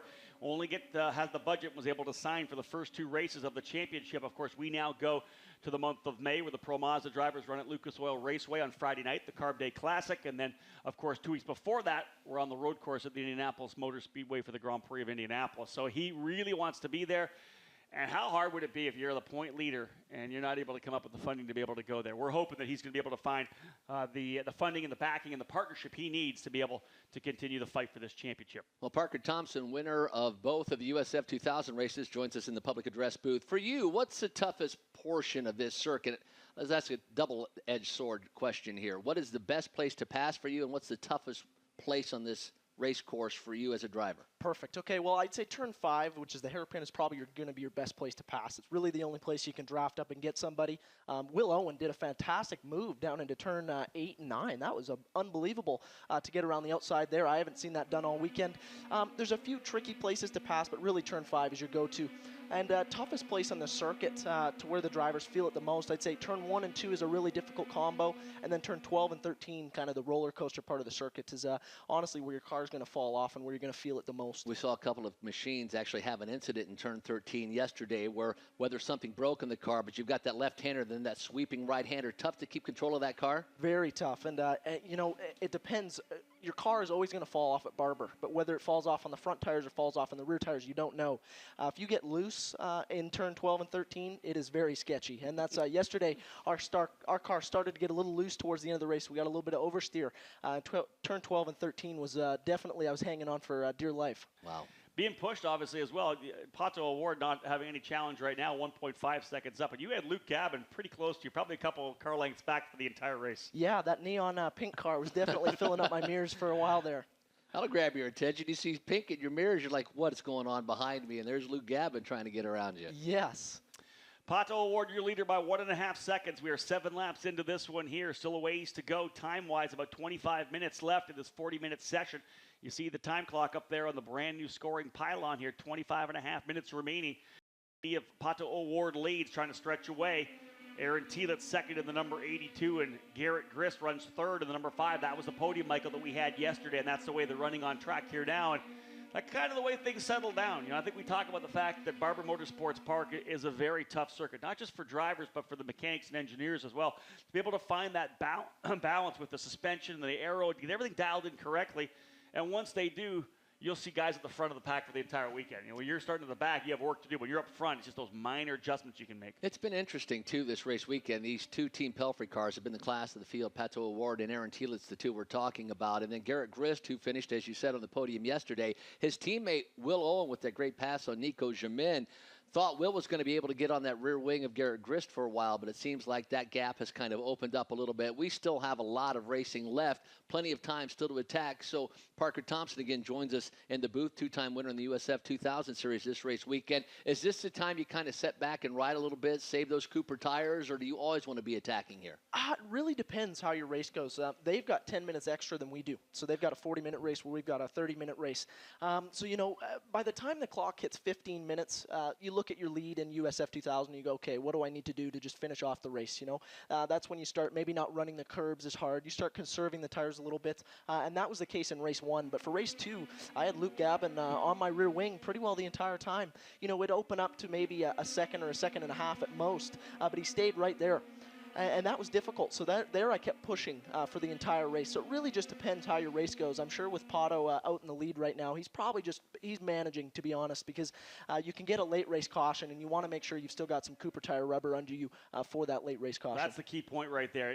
If you push, and you start burning those tires up because you want to have that 6, 7, 8 second lead, if you win by half a second, you win by 8 seconds. It's still a victory. And I think what Parker said there was correct. Midway through the race, you have to start taking care of those tires because you had it in your race. We had it in the race yesterday. That's how Pato got the win, was a late race caution. He was able to get by Aaron Thielitz. If your tires are burned up, you're going to find yourself in trouble. This more of a practice and question, I think, for you, Parker, since you led both races pretty much from start to finish. Is it easy to get to the rear wing of a driver? The tough part, obviously, passing, but is it easy? We'll see these 5, 6 car length gaps, and then a lap later, they'll be right on the rear wing. So getting to that competitor in front of you, is it relatively easy, or can you make up that ground relatively easy? Passing, obviously, the hard part.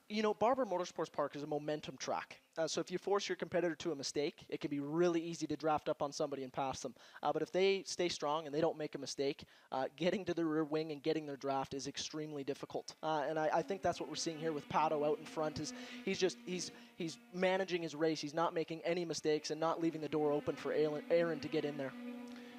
Gap now down to 1.4 seconds as O'Ward and Thielitz kind of going back and forth depending on who has the fast lap. 1.411 actually the gap between first and second. But we've seen this the entire race weekend. O'Ward and Thielitz running in the 122s and the rest of the field in the 123s, 124s. They are clearly the class of this field. Yeah, they have things handled right now. There's no doubt about it. They've been able to come up with a fantastic setup for Team Pelfrey, and it shows. So they've just been strong. And they've been strong out of the box as well. And, you'll hear any announcer talk about it, Michael, whether it's the Pirelli World Challenge, whether it's in our Mazda Road to Indy, Verizon IndyCar Series. Drivers need the confidence in the race car, so they need to have that momentum. And I think the Team Pelfrey came out of the box so strongly to start the season at the Grand Prix of St. Petersburg. I don't want to say they were surprised by maybe what they were able to accomplish. Everybody's focusing and thinking they're going to be good. You never know. You can test. You never know how fast you actually are. But, man, they came out of the box at St. Petersburg and for all intents and purposes, owned the podium all weekend long. They did a fantastic job in Pro Mazda, and that's that confidence and momentum that rolls to the next race. We're watching our scoring monitor here. See, Jake Parsons' car has been retired for the race, so he will finish 9th. Wayron Tan, that incident with Parsons, will finish Tan in the 10th position. It's O'Ward, Thielitz, Grist, Owen, Jamin, nearing the halfway mark. 21 minutes remaining in race number 2 of this Pro Mazda Series.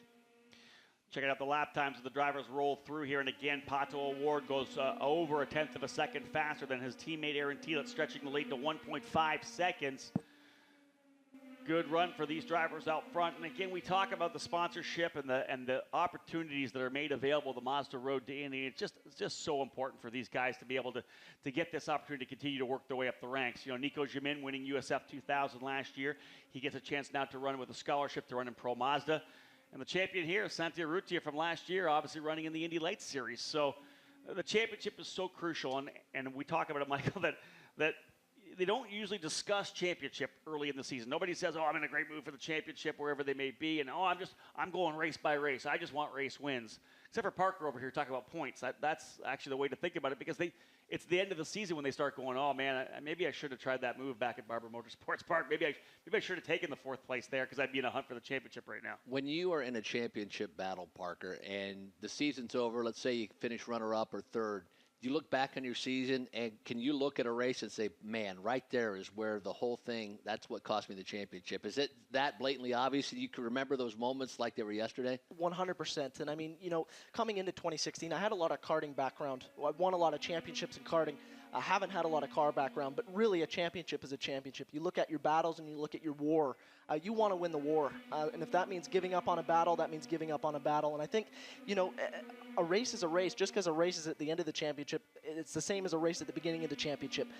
You have to look at the big picture, and that's what we do here at Barber Motorsports Park, and that's, I think, what Team Cape Motorsports is all about and why they've been so successful. Share with the fans, how old are you? 18 years old. 18 years old, and you're one-man promotion machine. You do your social media. It really, as a driver, you know nothing different, but in the days of the 70s and 80s when a driver would come through, they'd have people do that for them. You really have to be a one-man promotion machine as a driver. You do. Honestly, racing has changed. The days of putting Marlboro on the sides of a race car and going and getting sponsorship money are over. It's all business to business. It's all how can we generate our sponsors more revenue, and that's what we face today. That's the end of it. And if we do that, we can go racing and have fun on the weekends. So that's how I look at it. Let's look at a couple things, too. Parker also has a podcast that he does with one of the local podcasts. I've had a chance to be on this podcast. But you also have a great program for texting and driving. Let's talk about that a little bit. Yeah, so I started up Drive to Stay Alive, which is a campaign against distracted driving. I started it up about a year and a half ago with Alberta Transportation in my home province in Canada. We're doing 80 schools across Canada this year alone, and we've actually brought it into the U.S. So while I'm on tour with the Mazda Road to Indy competing, I will be presenting to each school on all our tours. So pretty cool. I got to visit John Carroll Catholic High School. Hopefully we gave away tickets, so hopefully some of them are in the crowd watching the Pro Mazda race. And that's cool, to really connect with not only race fans, but also campaigning against the dangers of distracted driving that is taking so much lives right now. We need to have you speaking to a couple of the adults I've seen on my trips and travels around the United States of America. We see a lot of adults texting and driving, and you see as you travel a lot, you drive a lot, that 9 times out of 10, if someone's driving erratically, they are usually looking at their phone, and it's such a dangerous thing to do. It is 23 times more likely to get you in an accident than normal attentive driving, and honestly, you compare it to drinking and driving, it's 6 times worse statistically, so definitely something that needs to be done, and it's getting worse. 2016 is essentially the worst year for it. So I'm just trying to do my part to keep our roads safe. Well done. Pato Award, Aaron Telitz, Garrett Grist, Will Owen, Nico Jamin. They are your top 5. A battle, Rob Howden, starting to form with Jake Edson and Nico Jamin. Edson starting to inch even closer to Nico Jamin. And we talked about it yesterday. We talked about Parker having to battle with his teammate Anthony Martin, and we have one here. These are Cape Motorsports drivers. This is his fellow Cape Motorsports guys, but up in that Pro Mazda category. Nico Jamin running in the 5th spot in the Soul Red number 2, the Mazda Speed entry. Jake Edson in that white number 3 is closed up. They're running pretty much consistent lap times now, right around the mid-123s, a 123.7 last time by. And again, this is the opportunity for Jake to see if he can't roll up on his teammate. This time by the stripe, both drivers 123.6s. In fact, Jamin just a little bit quicker, but 0.6 of a second between 5th and 6th place drivers. And the funny thing is these guys have been battling each other for the last year and a half, essentially, because they went head-to-head last year in the USF 2000 Championship. Jamin coming out on top, and, of course, Jake Edson coming home in that 2nd position. Very tight. Both drivers winning a number of races last year, but they're just going to keep this battle going here in 2016. As we see the field pretty much strung out right now, the only real potential battle we have is that between Nico Jamin and Jake Edson, and that would be the battle for 5th position. But, Parker, as you get in cruise control now as a driver, you're not going to keep attacking and pushing the limits, or potentially, maybe you'd say, yes, I would, but you get into cruise control mode right now. Is it now wait for the guy ahead of you to make a mistake that you get back into attack mode? Because you guys are always on the edge. You always are pushing the limits, but at some point you have to back it down when it looks as though another position would be futile. For sure. I mean, in the case of the 2 Cape Motorsports boys, I would say that Jake is going to have to keep pressuring Nico. You're watching the clock run down. That's one of the interesting things about Barber Motorsports Park is we have the clock in front of us. So we, as drivers, get to see that clock. I watch it every lap, counting down. So we see it. So if I was Jake, I would see that clock and go, okay, you know, if we have a big caution, the race is pretty well over. I need to start pressuring. And that same goes for Aaron Telitz. You know, the clock starts winding down. You need to put pressure on a mistake because really the race is winding down. It just depends at the time you're at in the race. But right now, I would say you need to start pushing because you've got 15 minutes left and you need to make it count. And that is one of the keys, as Parker said. If we do get a big wreck at this point here that's going to take a while to clean up, you could find the race being over. It could be done early. They obviously could throw the checker flag for a major cleanup event. And this is what you have to keep pushing hard. And again, if you look at these two drivers in that 5th and 6th positions, in fact, Jamin kind of turning things up here now. He just turned to 123.7 quicker, in fact, than the driver in front of him, Will Owen, and about a half a second faster than Edson. So it looks like Jamin may have been kind of cooling the tires a little bit there. Now he's going to push himself forward again to kind of extend that gap. But it is a Ward out front, 1.5 second. Pato looking to sweep the weekend. He saw what Parker Thompson did here and said, you know what? I like that. Seems like a pretty good strategy. Maybe he'll do that as well. Yeah. Award, Telitz, Grist, Owen, Jamin, your top 5. Edson, DePero, Savalos, the final 3 drivers on the racetrack. And, of course, Jake Parsons in the 00 and Wayron Tane in the 81 out early on that opening lap after contact heading down into turn number 5. And what could have been that battle between Grist and Telitz was so good on the opening lap. And you got to give some props to Garrett Grist. He's out there right now cranking them around about a 2-3 of a second off the lead pace, but he laid it all out on the line, showed his cards early. And I think that's actually what he had to do. He knew that the Pelfrey cars were going to be a lot better than him in the long haul, as we see Aaron Telitz lock him up a little bit going down into turn number 5. So if he was going to make a pass, it had to happen on that opening lap before those Pelfrey cars started to gap the Uncos cars. Made a great run at it. Obviously, we had that full course caution, so that potential pass for not, but Nick gave it another good run on the restart and unfortunately was unable to get that position. But boy, how interesting would that have been if he would have been able to get around him, knowing that Telitz was a much quicker driver. But as you had talked about, Parker, very tough to pass here, so you really have to take those opportunities. And you see that door open. How open does it have to be before you as a driver say, it's not open enough? It all depends. I mean, you watch come on. Garrett. I know how you drivers are. You see even a little glimpse of an opening, and you may go for it. Well, I was surprised Garrett got it down the inside of Telitz there in turn 5 because there was not much room. No. And I'm almost certain they made contact. I'm not sure how big a contact, but they definitely rubbed. Rubbin's racing, but we are in Formula cars, so it's kind of difficult. And what about let's say track limits? Because of course you're trying to get the job done between the white lines on the asphalt, but I know some tracks you go to, you can maybe put a wheel in the grass in certain spots. Is this place, we got a bit of rain, was this a place that maybe you wouldn't have wanted to try to even go in a wheel in the grass? Man, it's all about track limits, like you said, Rob. In the testing, I had a problem in turn 1, trying to use too much track limits. I dropped the wheel and went out way wide in turn 1, so it's really difficult. But I'd say it's such a rolling course, you don't want to drop a wheel because it is so high speed. There's really no place to slow down, and all you've got is grass and concrete barriers to stop your way. So I'd say keep it on the black stuff. We talked to Michael and I did earlier in the weekend about the fact that we kind of throw the USF 2000 drivers, these rookies, we kind of throw them to the wolves. As you know, we get things rolling, and we put you guys at St. Petersburg. It's walls all over the place. We call it the concrete canyon. You know, you're lined by walls and fences. How much of a relief is it to come from St. Petersburg to a place here? Like you said, there's walls and concrete and Armco around here, but there's at least a bit of runoff here. Is it a little bit of a relief for you drivers worrying about exactly what happens on the racetrack? Definitely, and it allows us to push a little bit harder. I mean, in St. Pete, you're pushing that 95%. You leave that extra 5% because if you hit the wall, it's your day's over.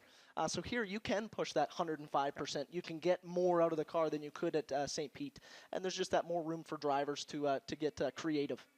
Well, obviously we missed the incident with Wayron Tan, but now hearing that car barrel rolled down between turns 4 and turns 5. So obviously that's why the Hamatro safety crew so quick to get to Wayron and make sure he was okay. And tough ride. The funny thing, we were obviously focused on the battle between Grist and Telitz, and we caught back and saw it. We're surveying the car. It's right in front of us here. The front and rear wings looked like they were in fine shape. It's not like it tumbled the wings, but he obviously went over, probably got up on top of the roll hoop a little bit, but came right back around. So again, knowing that he actually did the full barrel roll, we are thrilled that Wayron was able to get out of that car, and we'll see him at the Grand Prix of Indianapolis in May. Let's have a look here, folks. 11 minutes to go. just like Parker Thompson when he's driving, you can look up at the tower as well and see how much time is going on the top of the scoring pylon. We're now less than 11 minutes remaining. It's still a 1.4 second advantage for Pato O'Ward out front. He's running laps right around the mid-123s, and he'll take one lap and go a couple tenths quicker than Tielitz. Then Aaron will come back and get him a little bit, but 1.4 seconds is the advantage. And Parker, one of the things I want to ask you about, and a number of drivers have talked about it, you see it happen on the racetrack. When you are leading and you're pushing hard, you still want to stay to a certain percent, 90 to 100%. You know, we've heard the stories about guys kind of relaxing a little bit, and that's when you make the mistake. Honestly, yesterday I had to almost snap myself out of it because you do start relaxing a little bit with that 10 minutes to go. You think, okay, just conserve and get it home. And then all of a sudden you get massive oversteer in a turn. You're going, whoa, okay, calm down. Let's keep it on the black stuff. Let's keep moving forward. So I would definitely testify to that you can get out of the zone when you're relaxing and pushing that 80%. And another thing that I think that the spectators and the fans would like to hear is these cars don't like to be driven slow. They're much easier to handle because of the setup and the downforce when they're being driven at 90 to 100%. At 70%, the aero's not working the way it should. You're not flexing the suspension the way it's designed to. They really work a lot better when you're pushing them to the edge. And honestly, to give race fans insight, it's almost easier to drive a car for a driver at 100% than it is for us to back down. When we start backing down to 80%, I mean, we're so used to going on kill mode all the time, 100% attack. When we start backing it down is when we make mistakes. So for myself, leading the first two races of my career and winning the first two races in USF 2000, it was definitely kind of playing with that, getting the balance right of, okay, I can push 95%, I'm not killing the tires, but at the same time, I'm keeping that pace and keeping that focus. You've obviously won a lot of races thus far in your career, but as you talk with your USF 2000 career, was it what you expected it to be, it coming as easy as it did? And I know you were pushing hard, but you really took command of both races. We took command in both races, but I tell you, this has been a year and a half of hard work. And I say a year and a half, it's been 10 years of hard work to get this weekend, to get the dream weekend and what we had this weekend. So it may have looked easy on the track, but I can tell you the last 10 years have been a lot of hard work to get to where we are. It does come down to mindset as well, does it not? We talk about the fact of who Parker Thompson was as a young man when he came into the season last year at St. Petersburg and maybe came to Barber. Who you were, your mindset, how you felt about it, how you approached the weekend. You're in your second year of competition. You're just a little more calm, a little more comfortable now, you're not? 100%. I mean, and that goes for anything. When you show up, I mean, last year was my first year in cars. I showed up to USF 2000, racing with IndyCar on every race weekend. Your eyes are wide open. You don't know what's going on. So this year, coming back to my second year, a lot more calm, comfortable, and confident. I know what to expect at every race and know what to do, know the protocol. And then obviously coming back with Team Cape Motorsports for 2016 is fantastic. They definitely give you a good car and give you some good insight. I liken it to if you're a young driver or an older driver. We all jump behind the wheel of the car, put the radio on, one hand on the wheel, and away we go.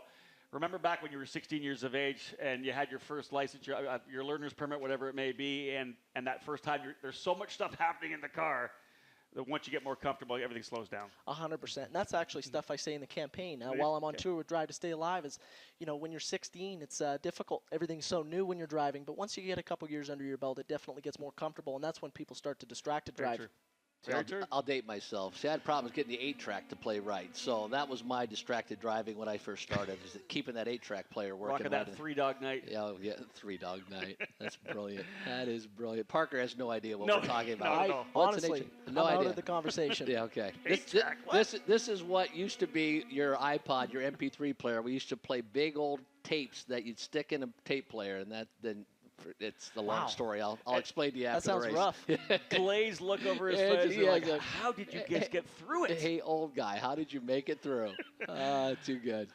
7 minutes remaining in the session here, folks. The last race of the doubleheader here for Pro Mazda. Indy Lights competitors now getting themselves fired up as we're going to go right into that race. Of course, we will go to the podium to celebrate this particular race here for Pro Mazda. That'll be handled by Jeremy Shaw as I'll head right down the pit lane and get things underway for Indy Lights. But exciting to see Pato O'Ward stepping it up. He was a rookie driver just like Parker was last year in USF 2000. Pato was a rookie in the Pro Mazda category. He started coming up. He started getting better. And we always see those rookies kind of start to emerge midway through the season. When we get to Toronto in June and July, that's when they really kind of start to get more comfortable. And Pato was able to get a couple of podiums in Toronto. Well, he's obviously a different driver here now, approaching this season with so much confidence. Signed with Team Pelfrey for 2 races, essentially 4 races itself, 2 events, 4 races. As it stands, he may win 75% of them. He won one race at St. Petersburg, looking to go back-to-back jacks here at Barber Motorsports Park. And for a guy looking for sponsorship to try to continue the season, he will leave Barber Motorsports Park, if everything goes well over the next 6 minutes, as your outright point leader in that yellow and black number 80, hoping that he's going to be able to go to Indianapolis. Parker Thompson, who won both of the USF 2000 races earlier this race weekend, joins us in the public address booth. You talked and touched upon your rookie campaign last year, your first time in the cars, but racing in front of all these great Barber Motorsports Park race fans, to be part of the IndyCar Series on a race weekend, really changes your perspective a little bit to be on that kind of stage at this young and early in your career. For sure. And first off, I got to thank Alabama. These guys are awesome race fans. It's fantastic that IndyCar comes here with the Mazda Road to Indy, because it's a pretty cool experience. I've never seen more dedicated race fans. And it was a 30-minute drive into the track this morning. It was packed. It was a circus to get in. So that's really cool to see how much support they give us here on the Mazda Road to Indy and with IndyCar. Obviously, we keep telling them these are the future stars of the Verizon IndyCar Series, and you're able to see the opportunity to watch these young drivers as they work their way up the ranks, connect with them early. We always say, can you imagine what it would be like if you would have been able to connect with a Graham Rahal, a James Hinchcliffe, a Joseph Newgarden, Charlie Kimball, these drivers as they work their way up the ranks. And that's what the Mazda Road to Indy gives you the opportunity to do. Get over to an autograph session, meet a driver like Parker Thompson, follow his career, follow him on Facebook, on Twitter, on Instagram. Follow him so you can stay connected. And I'll give you the opportunity to do that right now. What are those social media accounts if anybody wants to follow you, Parker? Perfect. So Twitter and Instagram, it's Parker T Racing. And then Facebook, it's just Parker Thompson Racing. So those are my three major ones if you want to follow my career and my journey.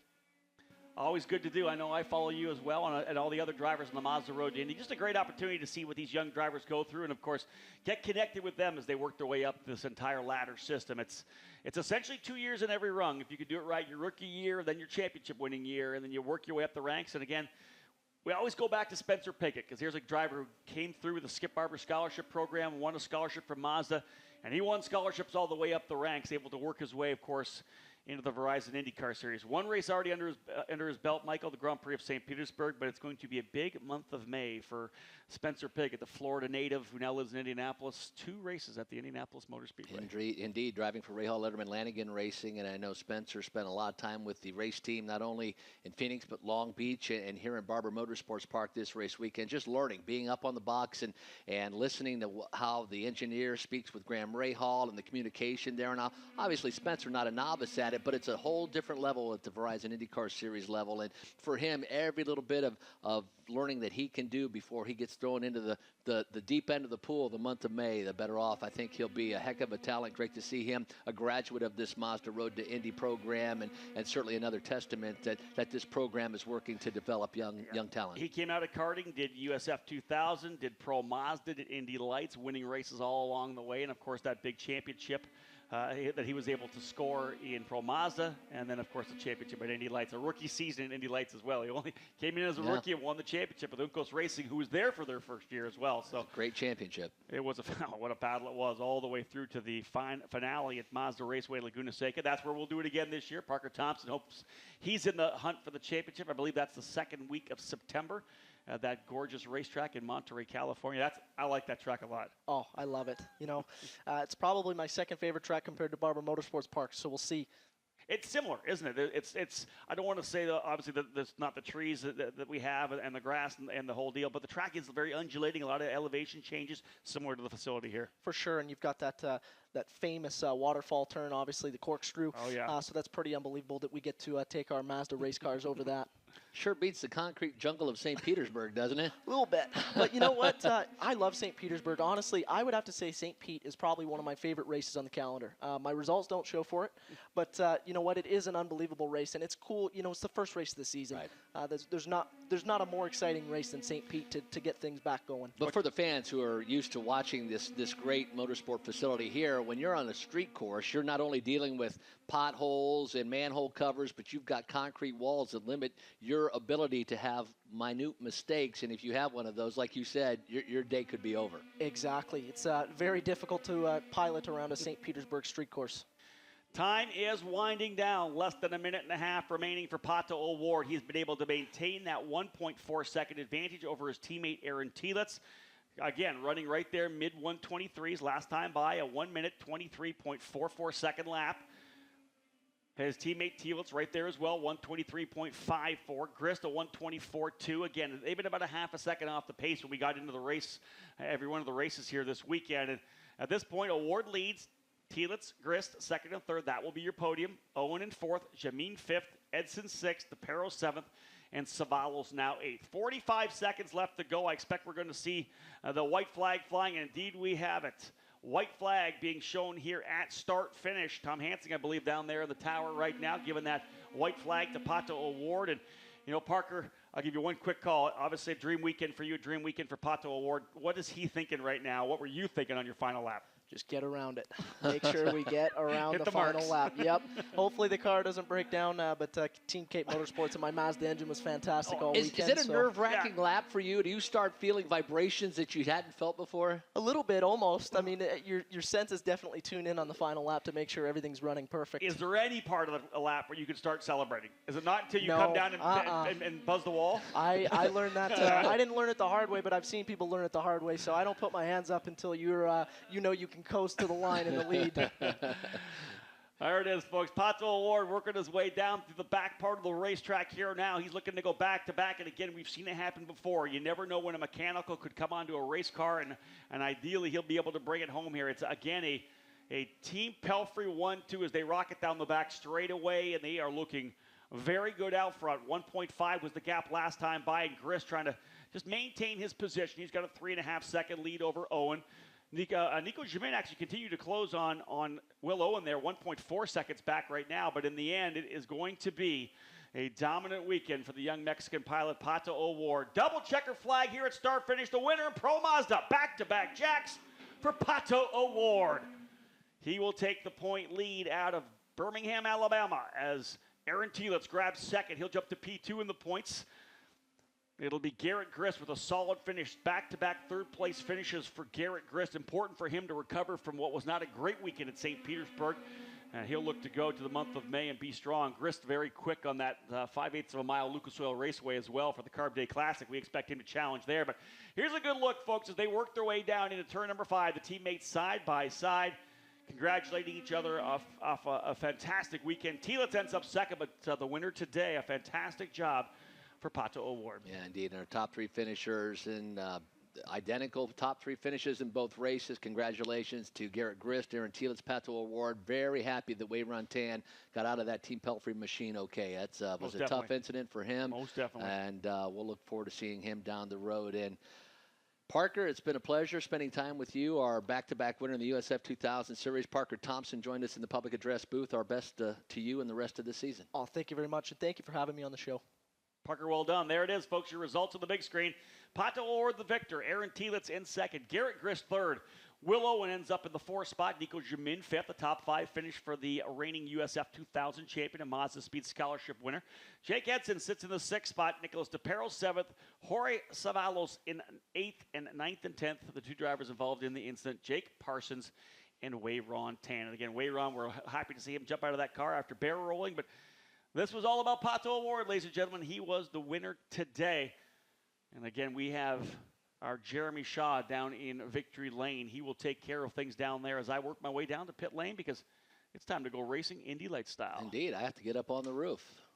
Thanks to Rob Howden. Our thanks to Parker Thompson for joining us in the public address booth. The Victory Podium celebration, the south end of the media center. Pato O'Ward, Aaron Thielitz, Garrett Grist. Again, congratulations. Pato O'Ward, back-to-back winners here at Barber Motorsports Park. Indy Lights coming up next.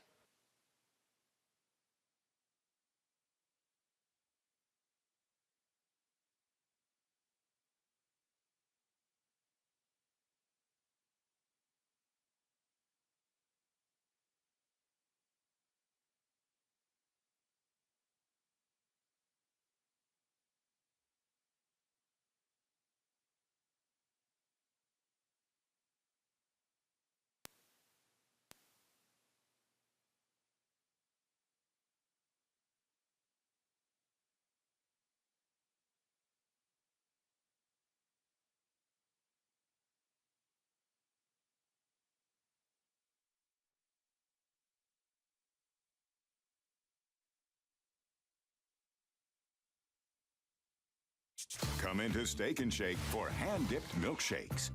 Better yet, Come into Steak and Shake for hand-dipped milkshakes at half price during Half Price Happier Hour. Weekdays, now 2 to 5 at Steak and Shake. Whether you spend your time hauling race cars across the country, bringing cattle to market, riding horses, or heading out for adventures, there's a Featherlight perfect for you. Built for extreme durability and easy pulling, you get legendary quality that can last a lifetime. Featherlight, yours for life. It's the official trailer of IndyCar. Visit our website to find out more or to find a Featherlight dealer near you. Birmingham, built by the hands of the blue-collared in the late 1800s, fabricated, assembled, and crafted so quickly, it earned the title of the Magic City. That legacy lives on to this day. It lives on in the workers, the employees, the artisans, all mastering their crafts in pursuit of a singular, better tomorrow. What kind of tomorrow will you build? Legacy Credit Union. Craft your legacy. Meet Pete and Paul, twins so much alike, friends call them Pete and repeat. But Blue Cross and Blue Shield of Alabama treats them as individuals. Each gets a health insurance plan designed to meet his specific needs. One is a self-employed entrepreneur, the other working for a large company.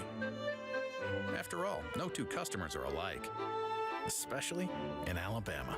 Blue Cross and Blue Shield of Alabama. We cover what matters. Find out how we can cover you.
You got a truck for a reason, remember?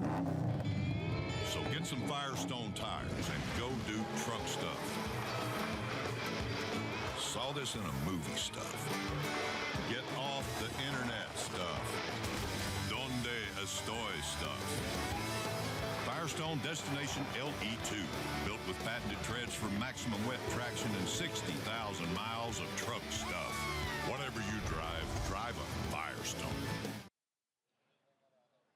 Okay, ladies and gentlemen, let's give a big round of applause for our all the competitors in the second race of the Mazda North American Operations Presents.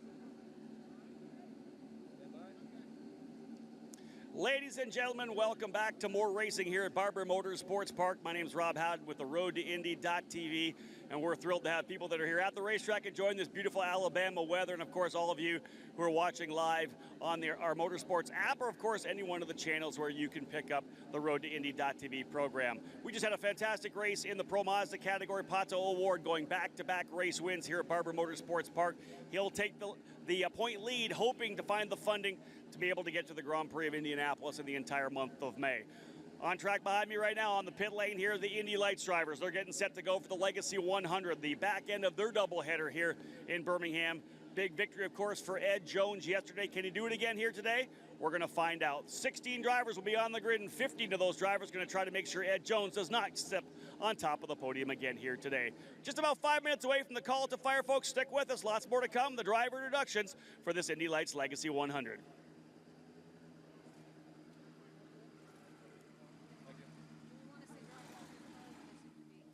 So we are getting set to go down here, and ladies and gentlemen, all drivers to their cars, please. All drivers to your cars.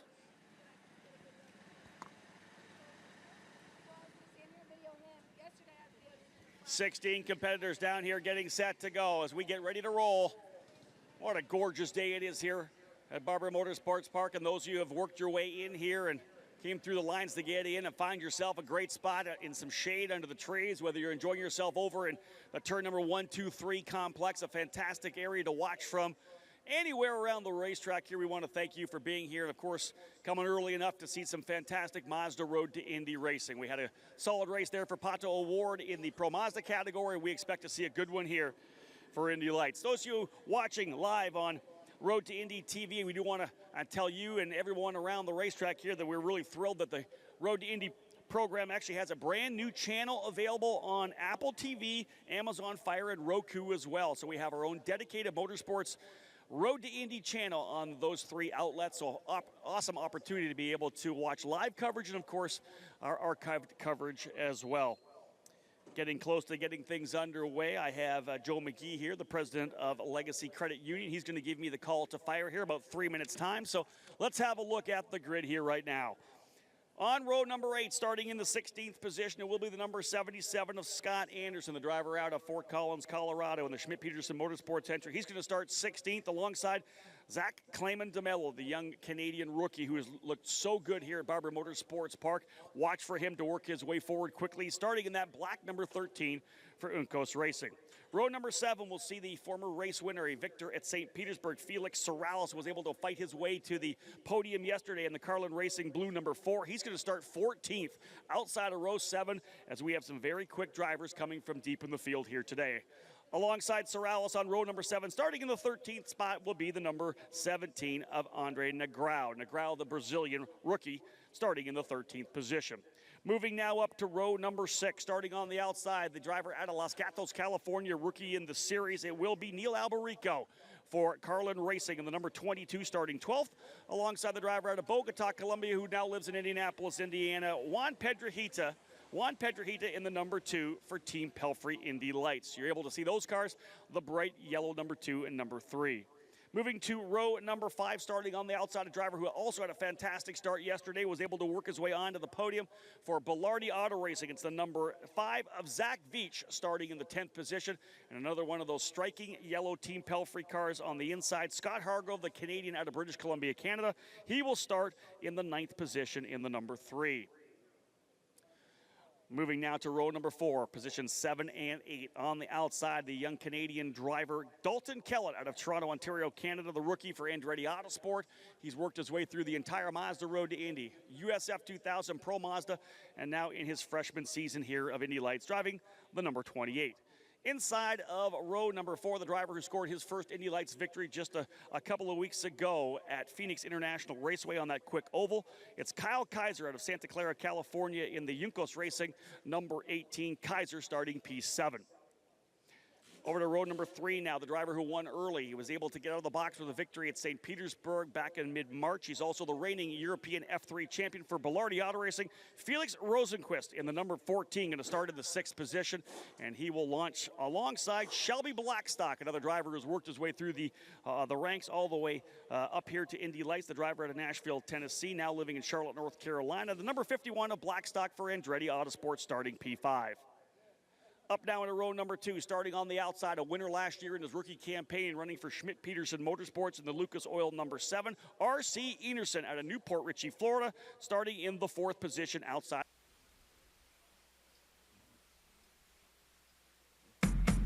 From the Barber Motorsports Park in Birmingham, Alabama, it's time for the Indy Lights, presented by Cooper Tires, on the Advance Auto Parts IndyCar Radio Network. Oh, it's time to go racing under the bright blue Alabama skies here at Barber Motorsports Park. My name is Nick Yeoman. Thanks for joining us for live coverage of the Legacy Indy Lights 100, race number 2 for the weekend for the Indy Lights Series. Davey Hamilton joins me in the booth. Davey, we're moments away from seeing the engines fired here at Barber Motorsports Park for race number 2. Yesterday's race, just a tad wild for, I think, what a lot of these owners and engineers would have expected. I think it started on Friday, actually, in qualifying, where it seemed like there was a lot of blocking, a lot of being aggressive out there, a lot of penalties after qualifying. Then we come into yesterday's race, it didn't stop, right? And that could just, they were taking unnecessary moves early in the race, taking each other out, a lot of some damaged parts, damaged pieces. Then we had a car, Stoneman was supposed to be on the outside front row where he will start today, but he stalled out before the green even came out and had to go to the back. So pretty interesting race. So what I take out of this is these guys will learn from yesterday's mistakes, the guys that made them, and not make those, but the guys that were finished up front are going to try to do the same thing they did yesterday. The engines have been fired. Those drivers going to pull off of pit lane momentarily. We talked about the winner of yesterday's race. That was Ed Jones. He's on the pole again today, but Rob Howden caught up with him in victory lane after the big win yesterday. Yeah, Ed Jones has got a big smile on his face right now out of the car, pumped his fist. It's been a year since you scored victory in the series after getting such a great start to 2015. But things have been going your way. A second place in Phoenix, and man, a dominant day today. Talk about how you feel about this win today. Yeah, no, it's a fantastic result for myself and the team. You know, me and my guys, my engineer Jeff, we've been working so hard. You know, after it's been so long since we had a win, we've been so fast all the time, and things just haven't played our way. So it's great to finally get back to the top and may it continue. What about that pressure from your teammate? Felix was putting all sorts of pressure on you throughout that race. Yeah, it was very tough. Felix was pushing hard. I was conserving the Cooper tyres a bit because they did degrade quite a lot in that race, so it was tough for that. Then when the Mazda engine pushed to pass, it was really effective, and so sometimes I could see when he was using it, and I just had to cover him with those. But yeah, it was a bit of a chess game. But I held him off, so yeah, it's great team result. Able to learn enough stuff for tomorrow to make a better race car? Yeah, definitely. We got a few things. Davey, what's it going to take for Ed Jones to go back-to-back? He's got the best seat in the house to start this race. You know, I think the key is the start. Yesterday he had a nice start, got in the lead, and this place is very difficult to pass on. So I think if he can get out there, obviously his car was balanced really good yesterday. Conditions are similar to yesterday. So I expect him to be the guy to beat and the guy to chase down. But you got to remember, Stoneman had a bad result. He didn't get started up in that front row. So he has a little bit he wants to prove. So we'll see what happens on the start. But I think going down into turn one, who is in front first is key. 16 drivers making their way out on the course on the first of 2 parade laps. This is a 30-lap race, or 45 minutes, whichever comes first. Let's take a look at the starting lineup. On the front row, you'll see Ed Jones, yesterday's winner. To his outside, Dean Stoneman, with a lot of redemption in his eyes as he tries to bounce back from a really rough day yesterday. Santa Urrutia, R.C. Enerson, they'll make up row number 2. Row 3 will be made up of Shelby Blackstock and Felix Rosenquist. Row 4, Kyle Kaiser and Dalton Kellett. Row 5 is Scott Hargrove and Zach Veach. In row number 6, Juan Pedrohita and rookie Neil Albarico. Another rookie starts 13th at the inside of row number 7. That's Andre Negrao. To his outside is Felix Sorales, who finished 2nd yesterday. He came from 11th. He's going to have to come from 14th position today. Zachary Clayman DeMello showed some speed yesterday as he got a 6th place finish. He will start 15th, and to his outside is Scott Anderson. We've got a lot of talented broadcasters out on the course, a couple down on pit lane, but first we'll talk to our guys on track. About a couple floors above me, Michael Young. Boy, time to go racing here once again in the Indy Lights Series. Indeed it is, Nick Yeoman, and I'm so excited to be part of this broadcast again today. One thing of note, beautiful sunshiny day, just like yesterday, but unlike yesterday, the wind coming from the opposite direction. It was coming from the north yesterday at a pretty good force. Today it's coming directly from the south. Not sure how much that will affect these racing machines of the Indy Lights Series, but certainly a change as far as the wind direction that these 16 cars will have to face this afternoon. Going to be a beautiful race. Lots of shuffling in the running order yesterday compared to today. It will be interesting, Jake Query, as they make their way down to you in turn number 8. Turn number 8, Michael, is indeed an interesting vantage because it's a long right-handed turn number 9 that follows it. As a matter of fact, it essentially is one large spiraling loop to the right. As a result of that, the natural energy of the car wants to drift you to the outside of the racetrack, but there's a little bit of dirt at the bottom of turn number 9, so you've got to make sure to tug that car back into the middle of the line. It is a major elevation change, a long right-handed sweep moving downhill here just in front of the famed Barber Motorsports Park Museum that houses 650 motorcycles on display, 1,500 total. in the collection. Field right now down below me, warming up those tires. To pit road now and Dave first. How about these conditions here at beautiful Barber Motorsports Park? Air temperature at 76, track temperature at 104 degrees. A lot of guys ready to go, none more so than the aforementioned Dean Stoneman, who had a couple of issues yesterday that cost his day. Remember, he was supposed to start second. He finished dead last in 16th. Starts second this time around, and he is raring to go here in this 2.3-mile layout. 16 talented drivers, all in Mazda Indy Lights chassis with 4 fresh Cooper tires on all of those race cars as they start to get into formation, coming through the carousel of turns 14, 15, 16, and 17. Saw quite a few drivers slide it out there in that portion of the racetrack yesterday. Formation looks pretty good as they set up for the left-hander in turn number 17. It's Ed Jones on the front row with Dean Stoneman to his outside. Alignment looks really good. The pace is slow. Jones will accelerate out of turn number 17.